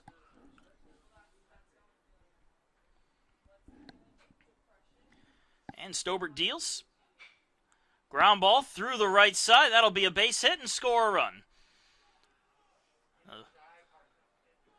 12-3 now the score, as the Braves have cut the lead down to 9. And we'll keep the inning going here with two outs.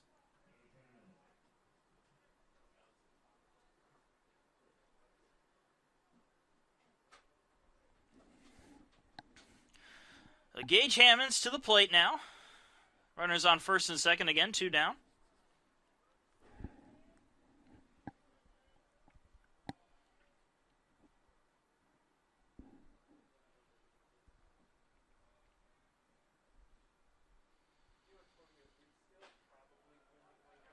Pitch on the inside corner for a call strike, 0-1.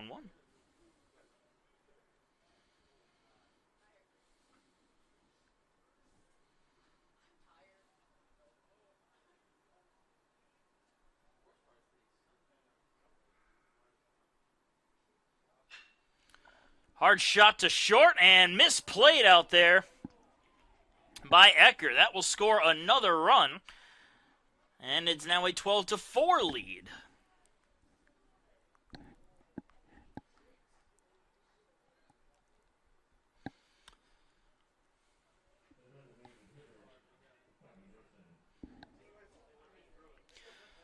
That'll bring up the DH Bobby Dixon now. Dixon 1 for 2.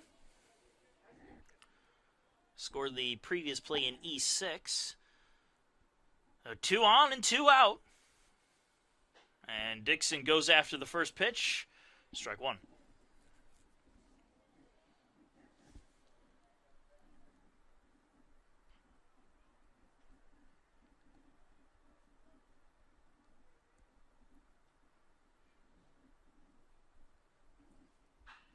Send foul. 0-2.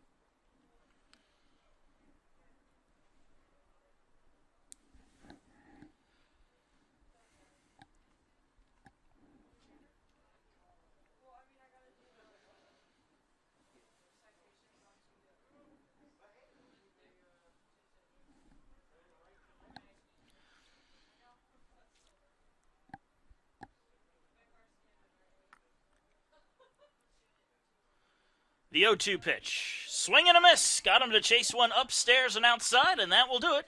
Braves add a couple more runs, however, as it is a 12-4 ball game headed into the bottom of the 5th inning.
And welcome back, ladies and gentlemen. Bottom of the 5th inning. Getting started now as Jackson Hannon will lead it off for the Pacers. Hannon 2 for 3 today. A very productive day with a pair of hits and an RBI. And he goes after the first pitch for strike one.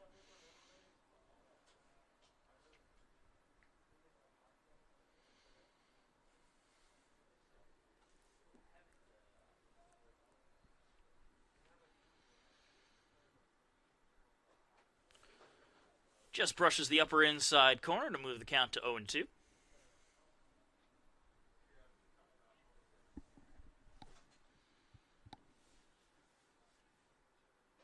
Upstairs, 1-2.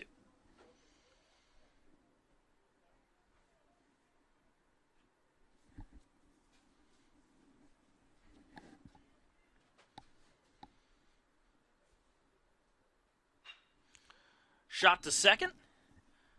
Grabbed by Ryan, who gets it over to the bag at first for the first out. The center fielder, number 24, Ty Gilbert. Now we'll see Ty Gilbert come to the plate. Gilbert is 0 for 2 today.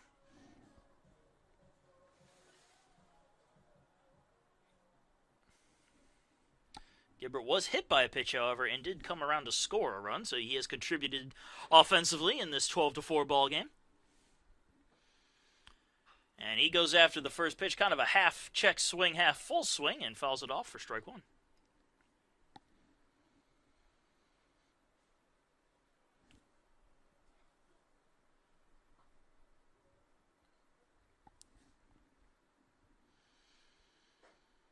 Just misses outside, 1-1.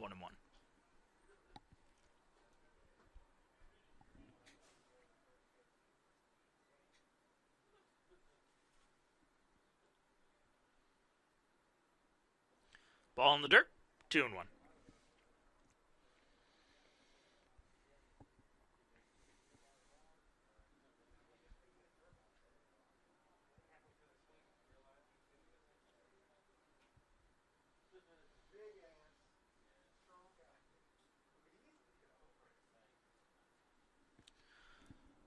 The 2-1 pitch is in there for a call strike, and count now 2-2 on Gilbert.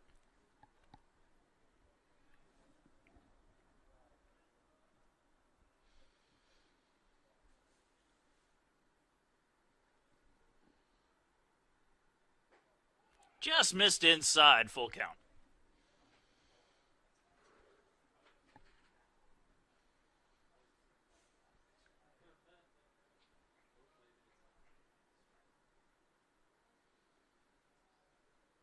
The 3-2 sent on out into right field, but right there to make the catch is Trevor Clemens. Ball actually almost bounced out of his glove, but he held on to it. Designated Now there are 2 down here in the bottom of the inning. Morgan Hyde coming up to the plate. 1 for 1. Hyde again, the DH. Has walked twice, scored 2 runs, and driven in a run.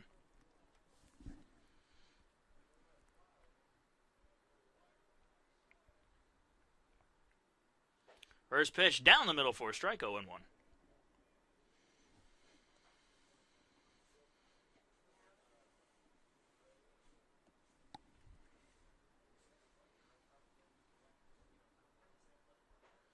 Same exact pitch, same exact spot, same exact result. No balls and 2 strikes.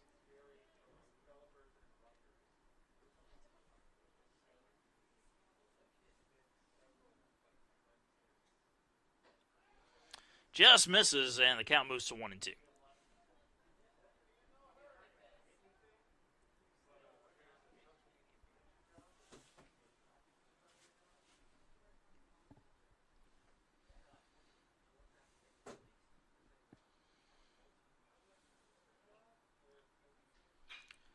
Ground ball to the left side and through for a base hit. Hyde improves to 2 for 2 on the day with a 2-out single. The third baseman, number 18, Tyler Littlefield. And now we'll see Tyler Littlefield come up to the plate. Littlefield 2 for 3 on the evening. Has driven in a run and has scored 2 runs to go with those 2 hits. Now he has a runner on first base with 2 outs in the bottom of the 5th inning.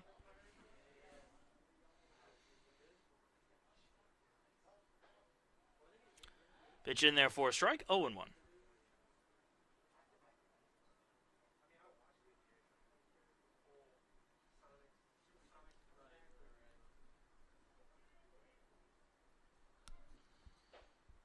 Just misses with the 0-1 to even the count at 1-1.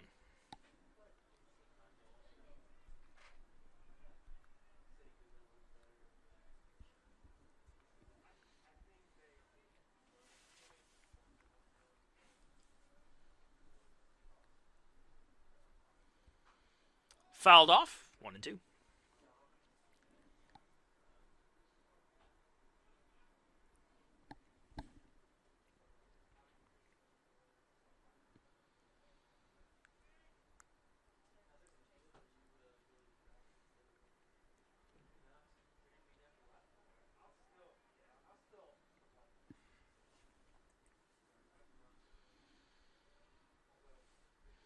The 1-2 pitch, swing and a miss. Littlefield down on strikes for the 3rd and final out.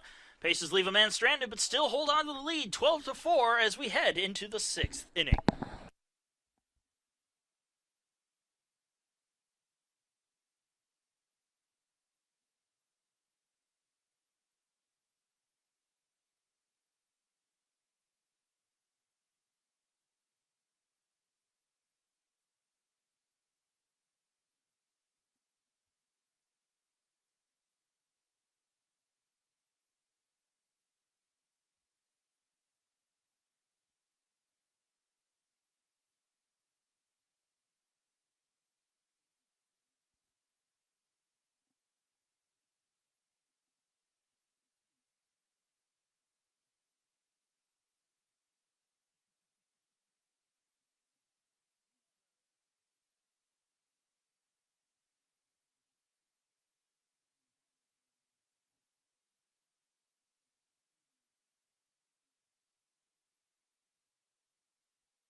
And into the top of the 6th inning we go. Christian Jane will lead it off for the Braves as they trail USC Aiken 12-4. Blake Siegler has come out of the Pacer bullpen to take over pitching duties. Alex Stobert's quality start is in line for the win after going 5 full innings, meeting the minimum requirements in terms of innings pitched. First pitch from Siegler is in there for a strike. Jane 0 for 2 on the afternoon. And the count now 1-1 to the Braves center fielder.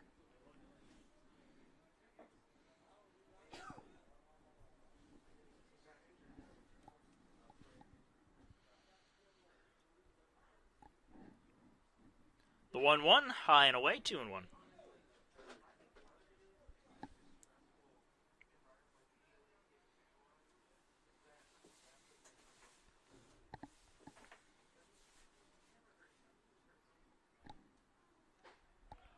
Low and away, just misses, 3-1.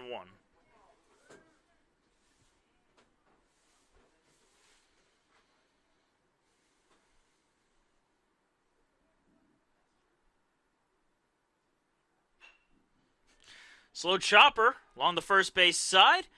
The throw to first is in time as it's fielded by Mastalone for the first out. Tough play there, but Mastalone made it look easy. Spencer Faulkner. That will bring up Spencer Faulkner now with 1 out and nobody on. Faulkner 0 for 2 today as well.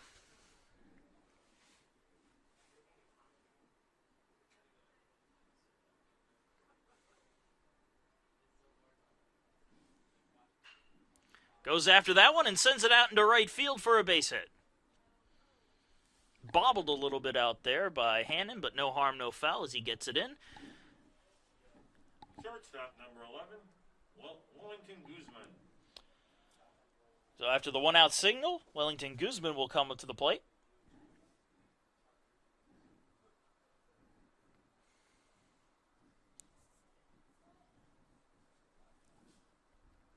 Guzman is 2 for 2 on the evening, and he lets the first pitch go by for ball 1.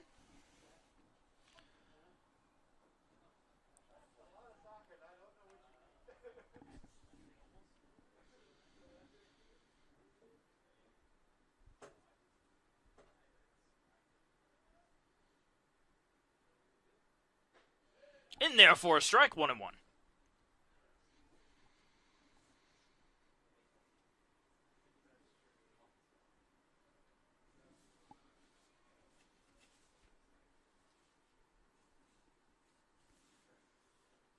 Pitch misses low, 2-1.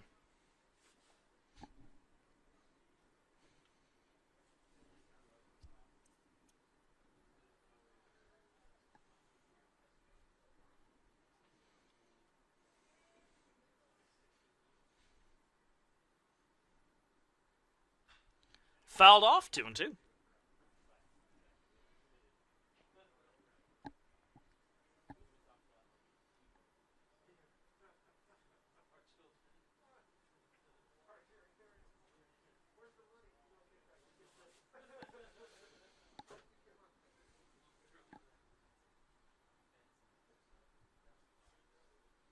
Siegler waiting to deal the 2-2 pitch. Now he's ready and fires it in and misses high.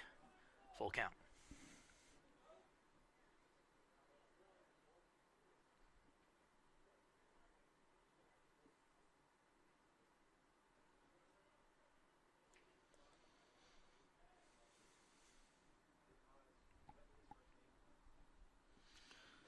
And the 3-2 pitch misses high and inside for ball 4, and that will walk Guzman. And now Garrett Littleton will come up with 2 on and 1 out. The catcher, Garrett Littleton. Littleton 0 for 1 today. However, he has walked and scored a run. Runners on first and second with 1 out here in the top of the 6th inning. Pacers holding on to a 12-4 lead.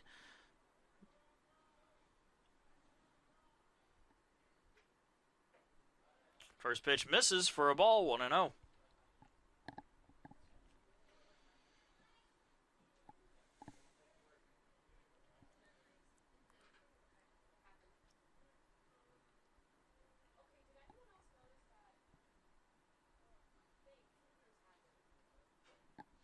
Foul tip.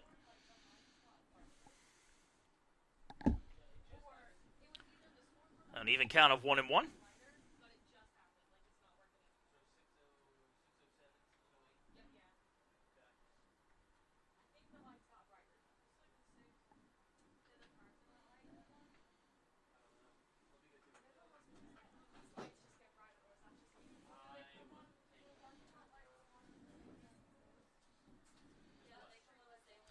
Two balls and one strike to count to Littleton.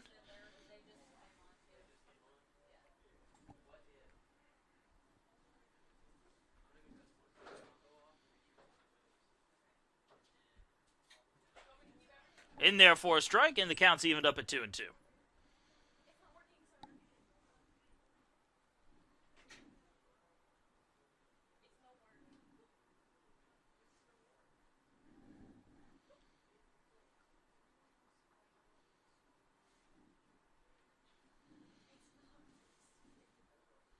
Swing and a miss. Strike three. Littleton down for the second out. The first baseman, Ethan Balcom. And that will bring up the top of the order in Ethan Balcom. 0 for 3 today.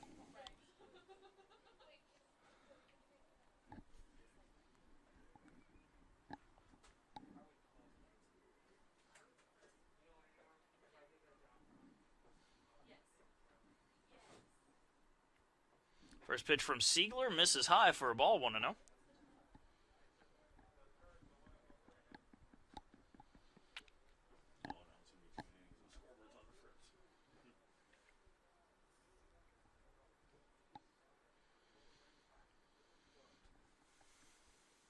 The 1-0, down the middle, 1-1.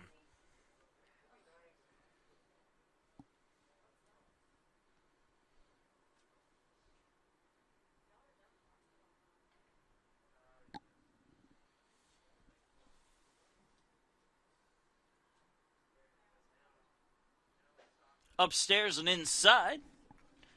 2 balls and a strike. So I presume the scoreboard is broken? Okay, I'll let them know so that the umpire doesn't keep flashing. It's not working. Justin's trying something, but... Upper inside corner gets the count evened up at 2-2. 2 balls, 2 strikes, 2 on, 2 out.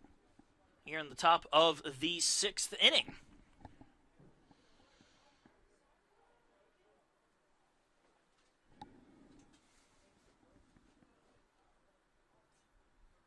Swing and a miss. Siegler comes in and gets him to go down, leaving 2 stranded in the top of the 6th inning. We move on to the bottom half of the inning. Pacers still leading 12-4.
And a warm welcome back. Bottom of the 6th inning, about to get underway. Caden Blankenship will lead it off for the Pacers as they hold on to a 12-4 lead over the UNC Pembroke Braves. Blankenship, the first baseman, 2 for 3 on the day, with a double, a single, an RBI, and 3 runs scored.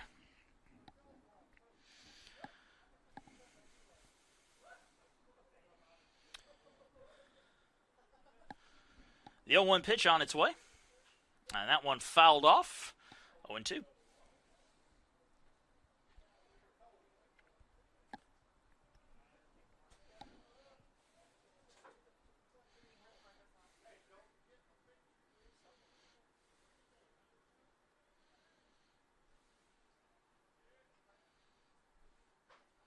Inside corner for a call, strike 3. And Blankenship down, looking on 3 straight pitches for the first out.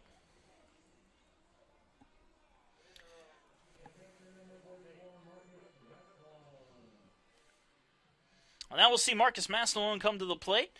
An RBI double that he tried to stretch into a triple in his first at-bat, but it was good enough to get us to where we are now with the 12-4 game.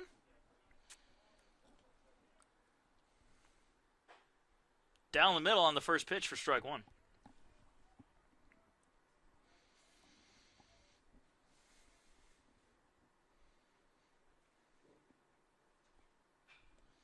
Fouled off.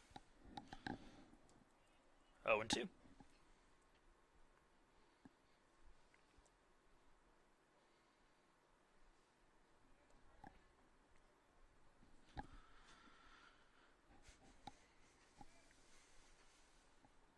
Swing and a miss.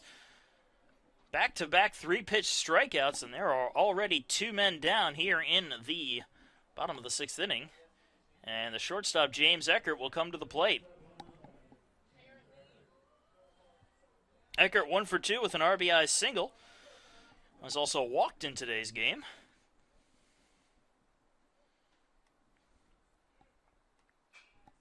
Goes after the first pitch, fouls it off out of play for strike 1.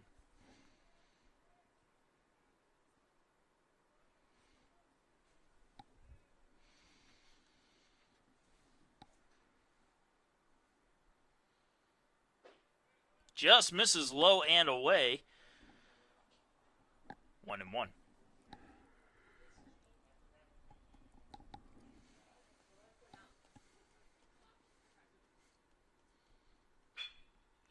Ground ball to short. Scooped on up and thrown on over to first base to get Eckert for the 3rd and final out. Oh, quick 1-2-3 inning moves us on to the top of the 7th. Pacers still leading 12-4.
And so we move on to the top of the 7th inning.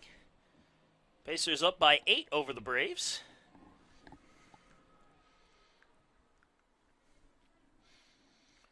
Sixth inning was the first inning where neither team managed to score a run since the very first of the game. We'll see what the seventh has in store for us as Trevor Clemens leads off against Siegler. First pitch in there for a strike.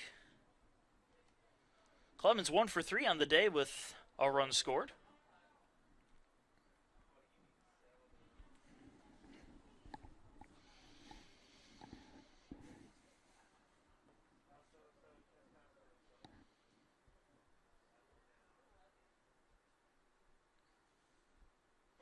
Pitch up and away for a ball.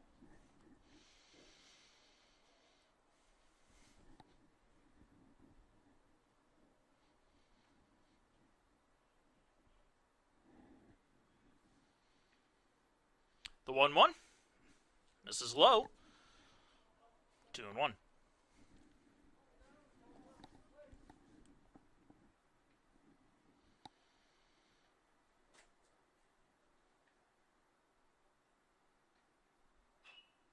Fouled off. 2-2.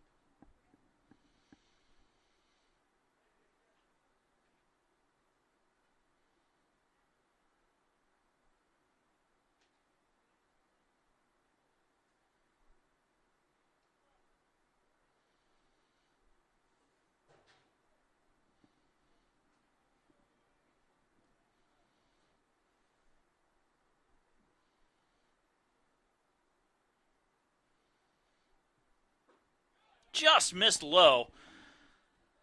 And the count now full at 3-2.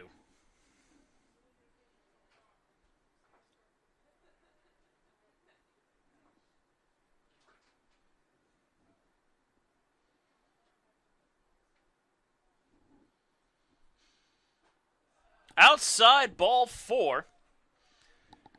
And a leadoff walk to start the inning for Trevor Clemens.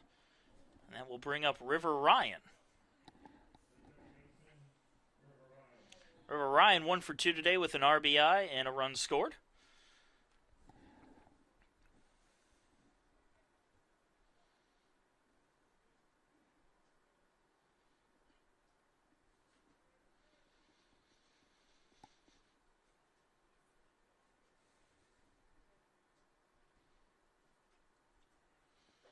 Pitch outside for a ball, 1-0.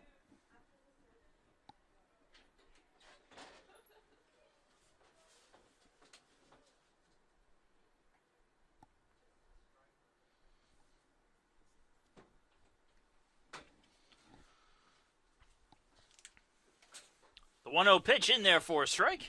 1-1.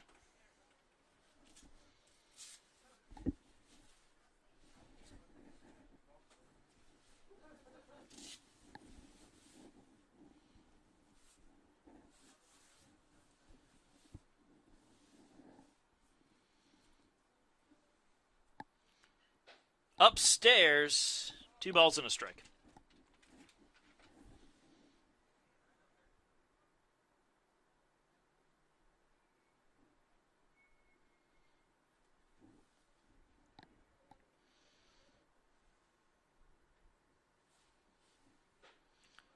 High and inside, and the count 3-1. Pacers do have some action up in their bullpen right now, just in case.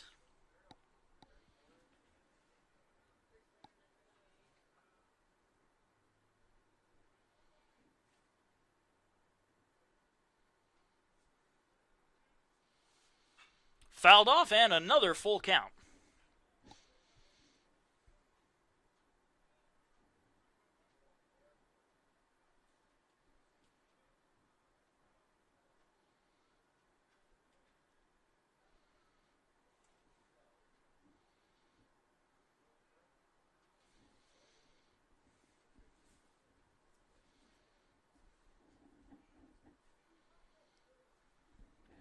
The 3-2 pitch lofted out into right field, hooking foul and out of play into the Brave bullpen.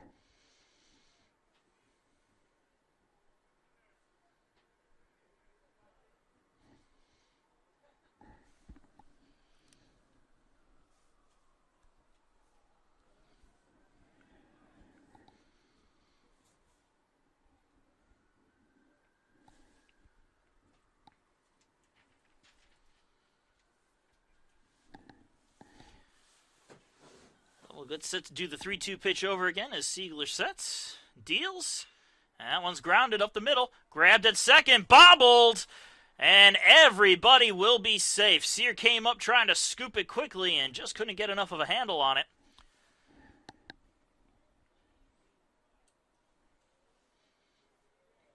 The third baseman, number 8, Gage Hammonds. Now we will see Gage Hammonds come up to the plate with runners on first and second and nobody out. They'll likely score that in E4 on the play.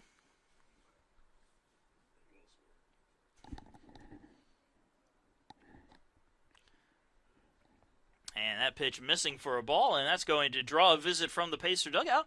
We'll take a short break. Be right back.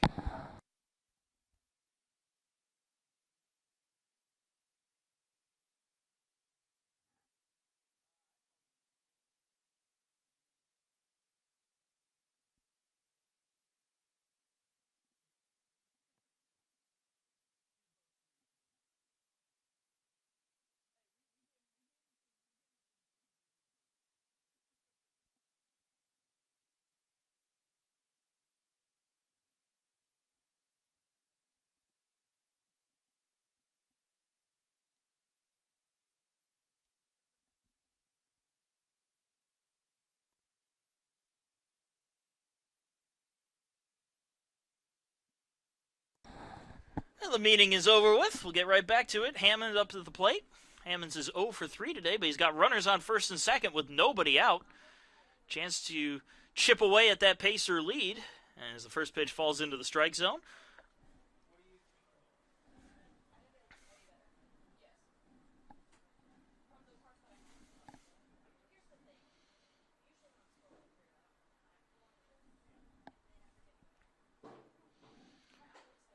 Upstairs, 1-1.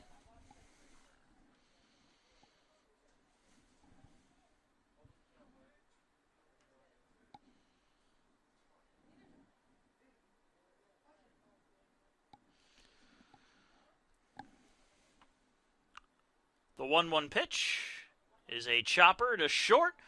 Have to wait for it to come down, throw to second for 1, and that's all they'll get. Not much you could do in that situation as the shortstop Eckert had to wait for that ball to come back down to him. But there's runners on the corners with 1 out now. Designated hitter, number 20, Bobby Dixon. And now we'll see the DH Bobby Dixon come up again with a runner on third waiting to come home. Dixon 1 for 3 with an RBI double to his name in today's game. Goes after the first pitch and skies it into shallow left field. Eckert comes over, makes the catch, and that's going to hold the runner at third base. A big out there to save a run from scoring.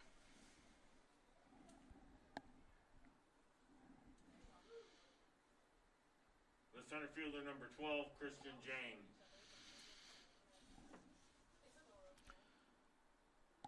So with 2 outs and runners on the corners, Christian Jane will come up to bat.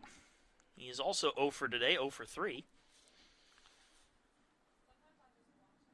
And he'll let the first pitch go by for ball 1.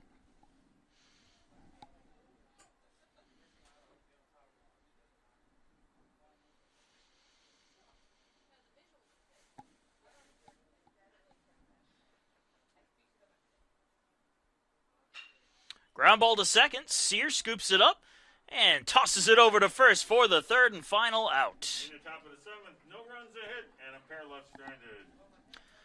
So we end the top of the 7th inning still in a 12-4 score with the Pacers coming up to bat after the 7th inning stretch.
And to the bottom of the 7th we go. Top of the order coming up for USC Aiken. Sean McQuillan will dig in 0 for 3, searching for his first hit of game number 3, the rubber match of this 3-game series.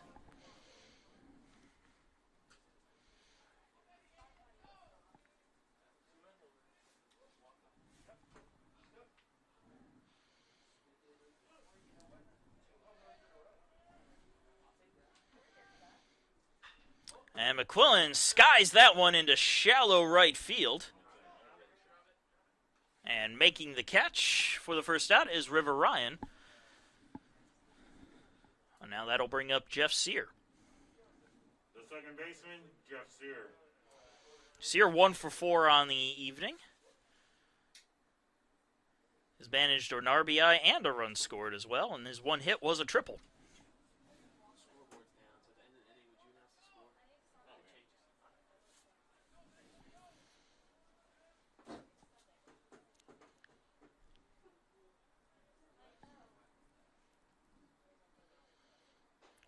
First pitch on the corner for a call strike to Sear.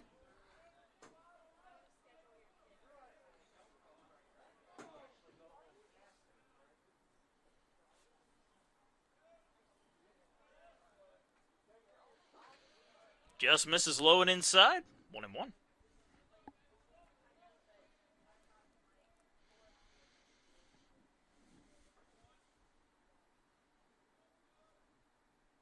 Swing and a miss. Sear goes around. And the count 1-2.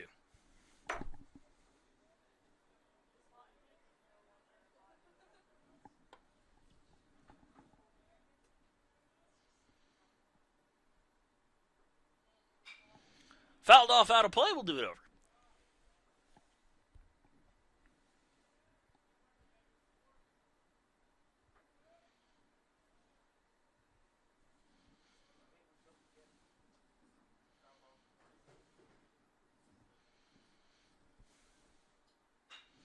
Sent on out into center field.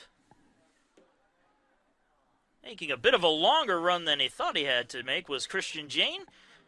And they're 2 away here in the 7th. The right fielder, Jackson Hannon. That will bring up Jackson Hannon 2 for 4 for today's game. Pair of singles, an RBI, and a run scored.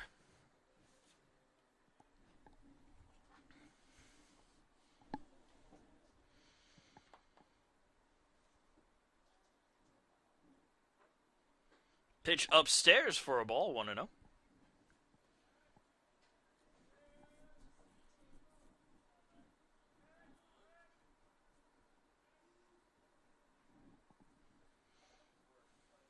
Swing and a miss. Chasing a high fastball.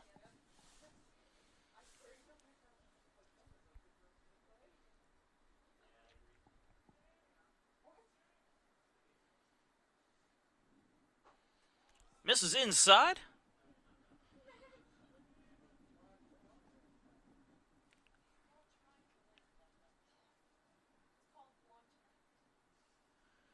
A 2-1 count at the plate.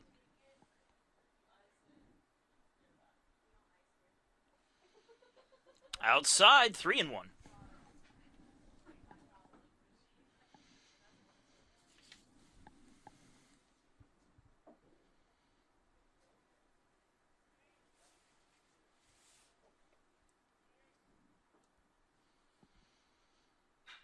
Turn on and sent high into the sky into left field. A few feet away from the warning track, and that's where it's going to drop in fair territory. Spencer Faulkner lost sight of the ball and let it drop, and as a result, Jackson Hannon is safe aboard with a double, and that brings up Ty Gilbert. Center fielder number 24, Ty Gilbert.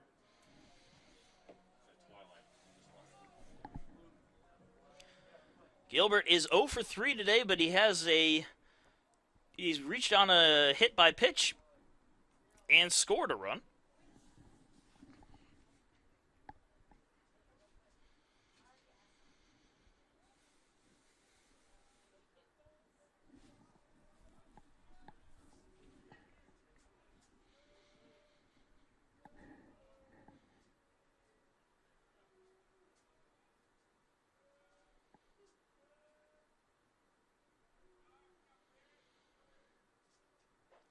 First pitch misses low for a ball, 1-0.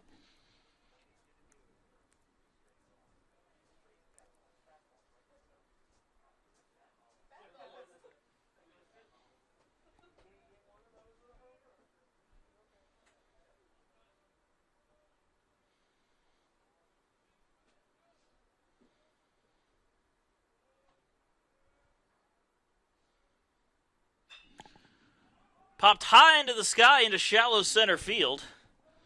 River Ryans is there and makes the catch for the third and final out. Pacers leave a man stranded, but we're off to the 8th inning with USC Aiken up still 12-4.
So the 8th inning getting underway. Spencer Faulkner will lead it off for UNC Pembroke. He's 1 for 3 on the game.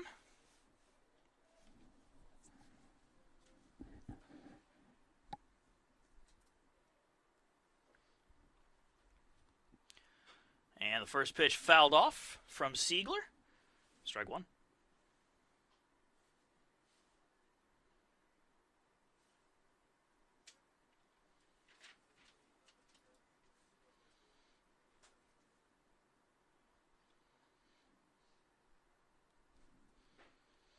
Swing and a miss. Count 0-2.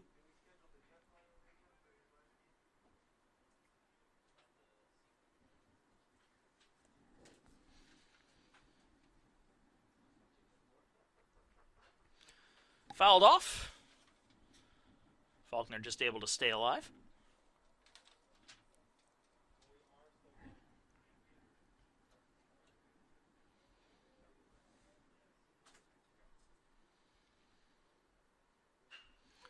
Fly ball out into center field.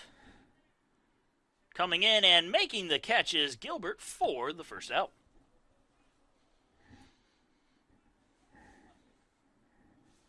The shortstop, Wellington Guzman. That brings up Wellington Guzman. Guzman 2 for 2 with a run scored and a walk on the day. Nobody on and 1 out here in the 8th inning. As Siegler ends up just catching enough of Guzman's back to give him the pass to first base.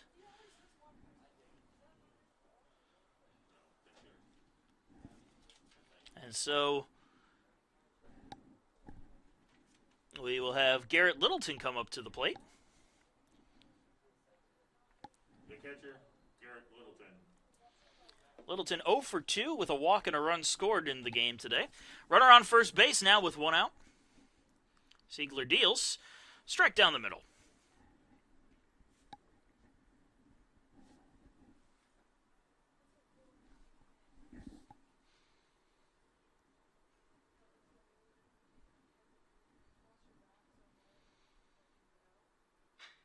Here's a chopper to second. We'll see if they turn 2. There's one to second. The throw to first. It's a double play.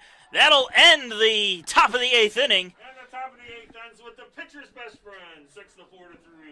No runs, no hits, nobody left on base. And so with the double play, we move to the bottom of the 8th inning, with the Pacers coming to bat, still up 12-4.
And we are back. Morgan Hyde will lead things off here in the bottom of the 8th inning for the Pacers as they face the new pitcher, Randy Floyd, coming out of the bullpen for UNC Pembroke.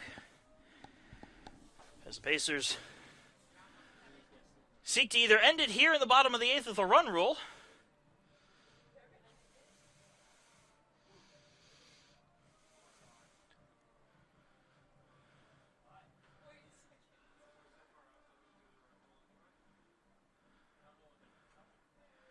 and for some reason the umpires are convening over on first base side with the head coach of UNC Pembroke. Not entirely sure what's going on here.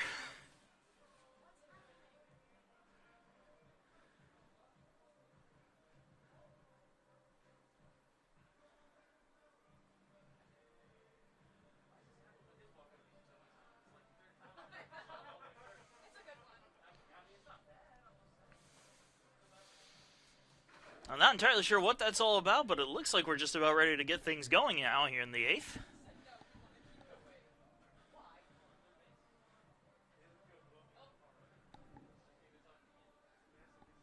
Or not. Now they're going to talk to Coach Kenny Thomas over in the Pacer dugout, so one could speculate they might be trying to agree on doing a run rule now. With these double headers, the run rule is 10-run lead after 7.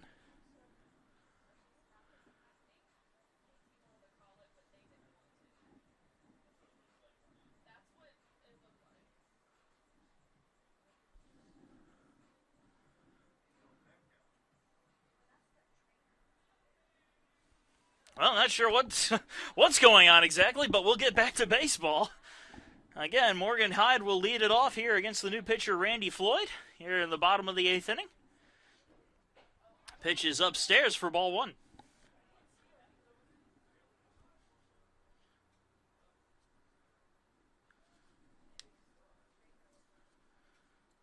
Pitch outside for a ball.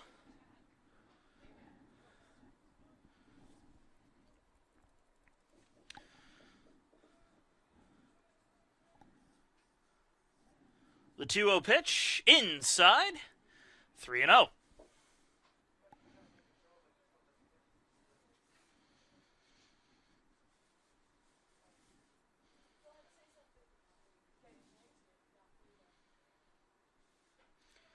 Upper inside corner for a call strike. 3-1.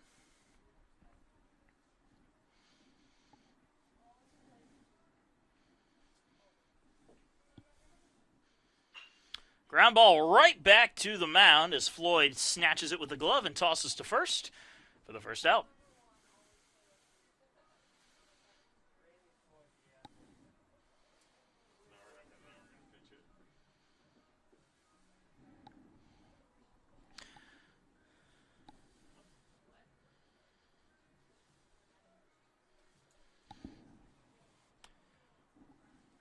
Third baseman number 18, Tyler Littlefield. And now we'll see Tyler Littlefield come to the plate. Littlefield, 2 for 4 on the day with an RBI. Nobody on and 1 out here in the bottom of the 8th. And goes after the first pitch. Grounds it to first. Bobbled, but corralled by Balcom for the second out. Now 2 up, 2 down. Caden Blankenship. And that brings up Blankenship. Blankenship is also 2 for 4 with an RBI today. Nobody on, 2 outs, bottom of the 8th inning.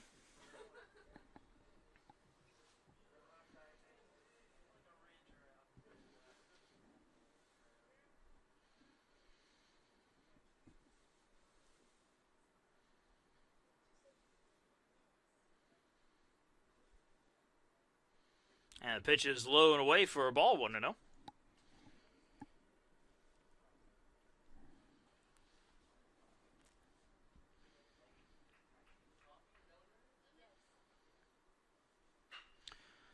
Sent out into left field on a line, but that is where it will be caught by Faulkner for the third and final out. Quick 1-2-3 inning. We're off to the top of the 9th. Pacers trying to close it out.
And we are in the top of the ninth inning. The Pacers leading 12-4 over UNC Pembroke.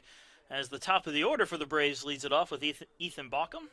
0 for 4 on the day. And the new pitcher, Austin Sandifer for the Pacers, comes in relief of Sealer, who had 3 quality innings of relief out there without giving up a run.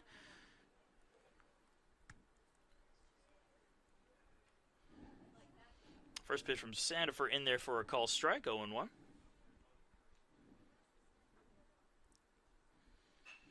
Fouled off, out of play, 0-2.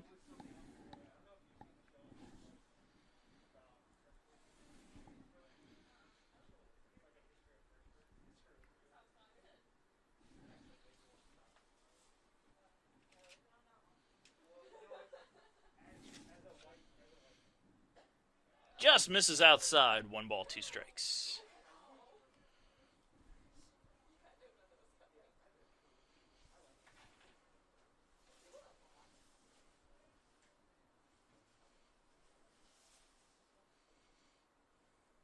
Swing and a miss.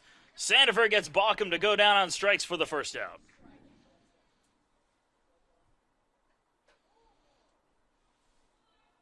The right fielder, number 9, Trevor Clemens.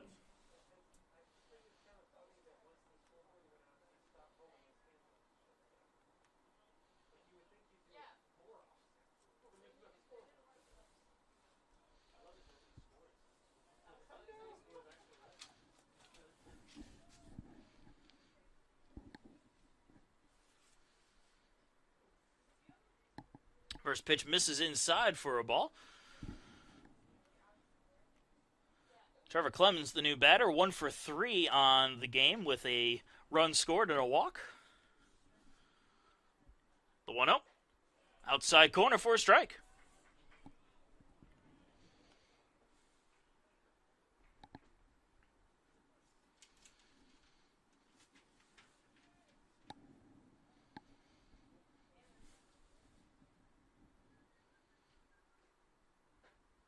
Pitch outside for a ball. And the count 2-1.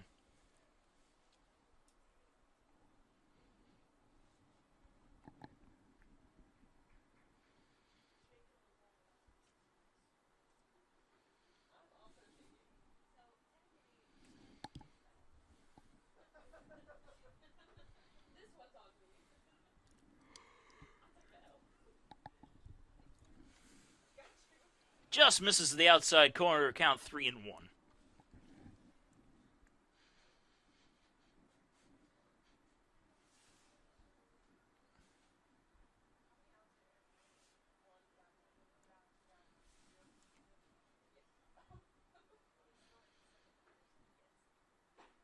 Low and inside, ball 4.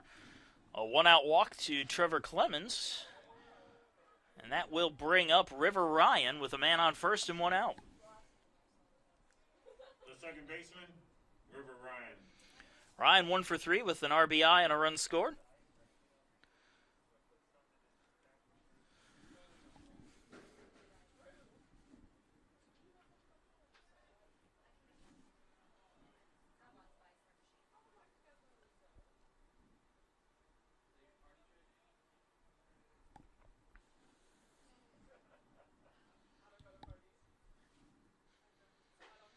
Pitch right there for a call strike, 0-1.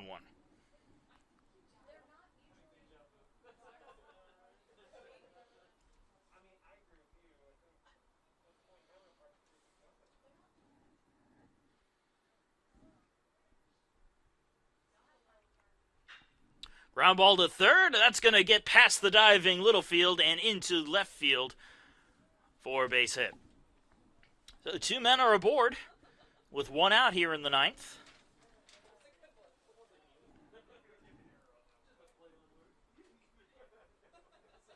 The third baseman, Gage Hammonds.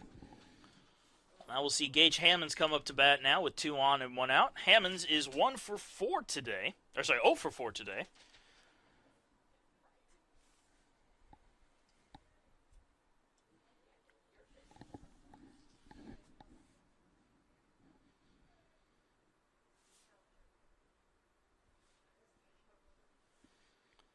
And Sandifer deals.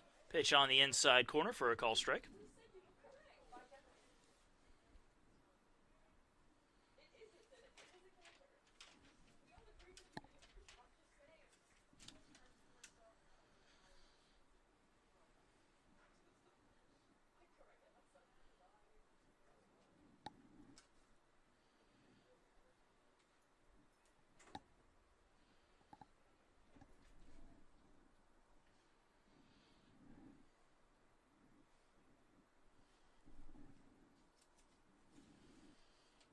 Pitch is outside for a ball, 1-1.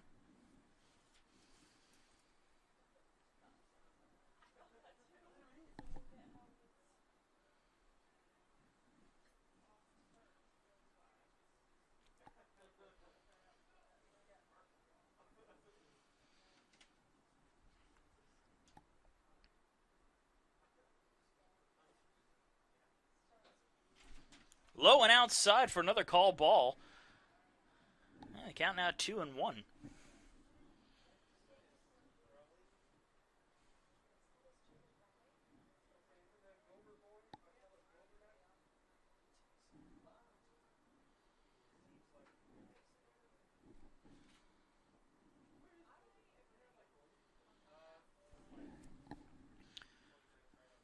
And the 2-1. Low and away for a ball. Ball gets away, but the runners will stay put. And it's 3 balls and 1 strike to Hammonds.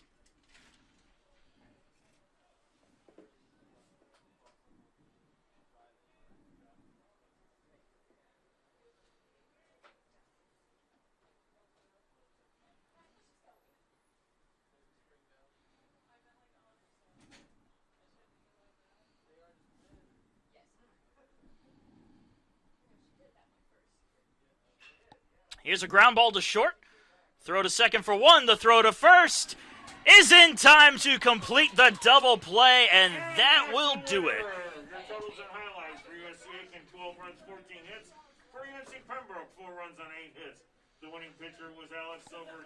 The losing pitcher was Jalen Scott. After the Pacers won Game 1 on a Jose Hernandez walk-off RBI single, an 8-run third inning broke open this game, too. Next home games are next weekend against Georgia Southwestern on Friday and Saturday. The University of South Carolina at Aiken and the Pacers thank you for attending today's doubleheader and remind you to please drive home safely and good night from Roberto Hernandez Stadium.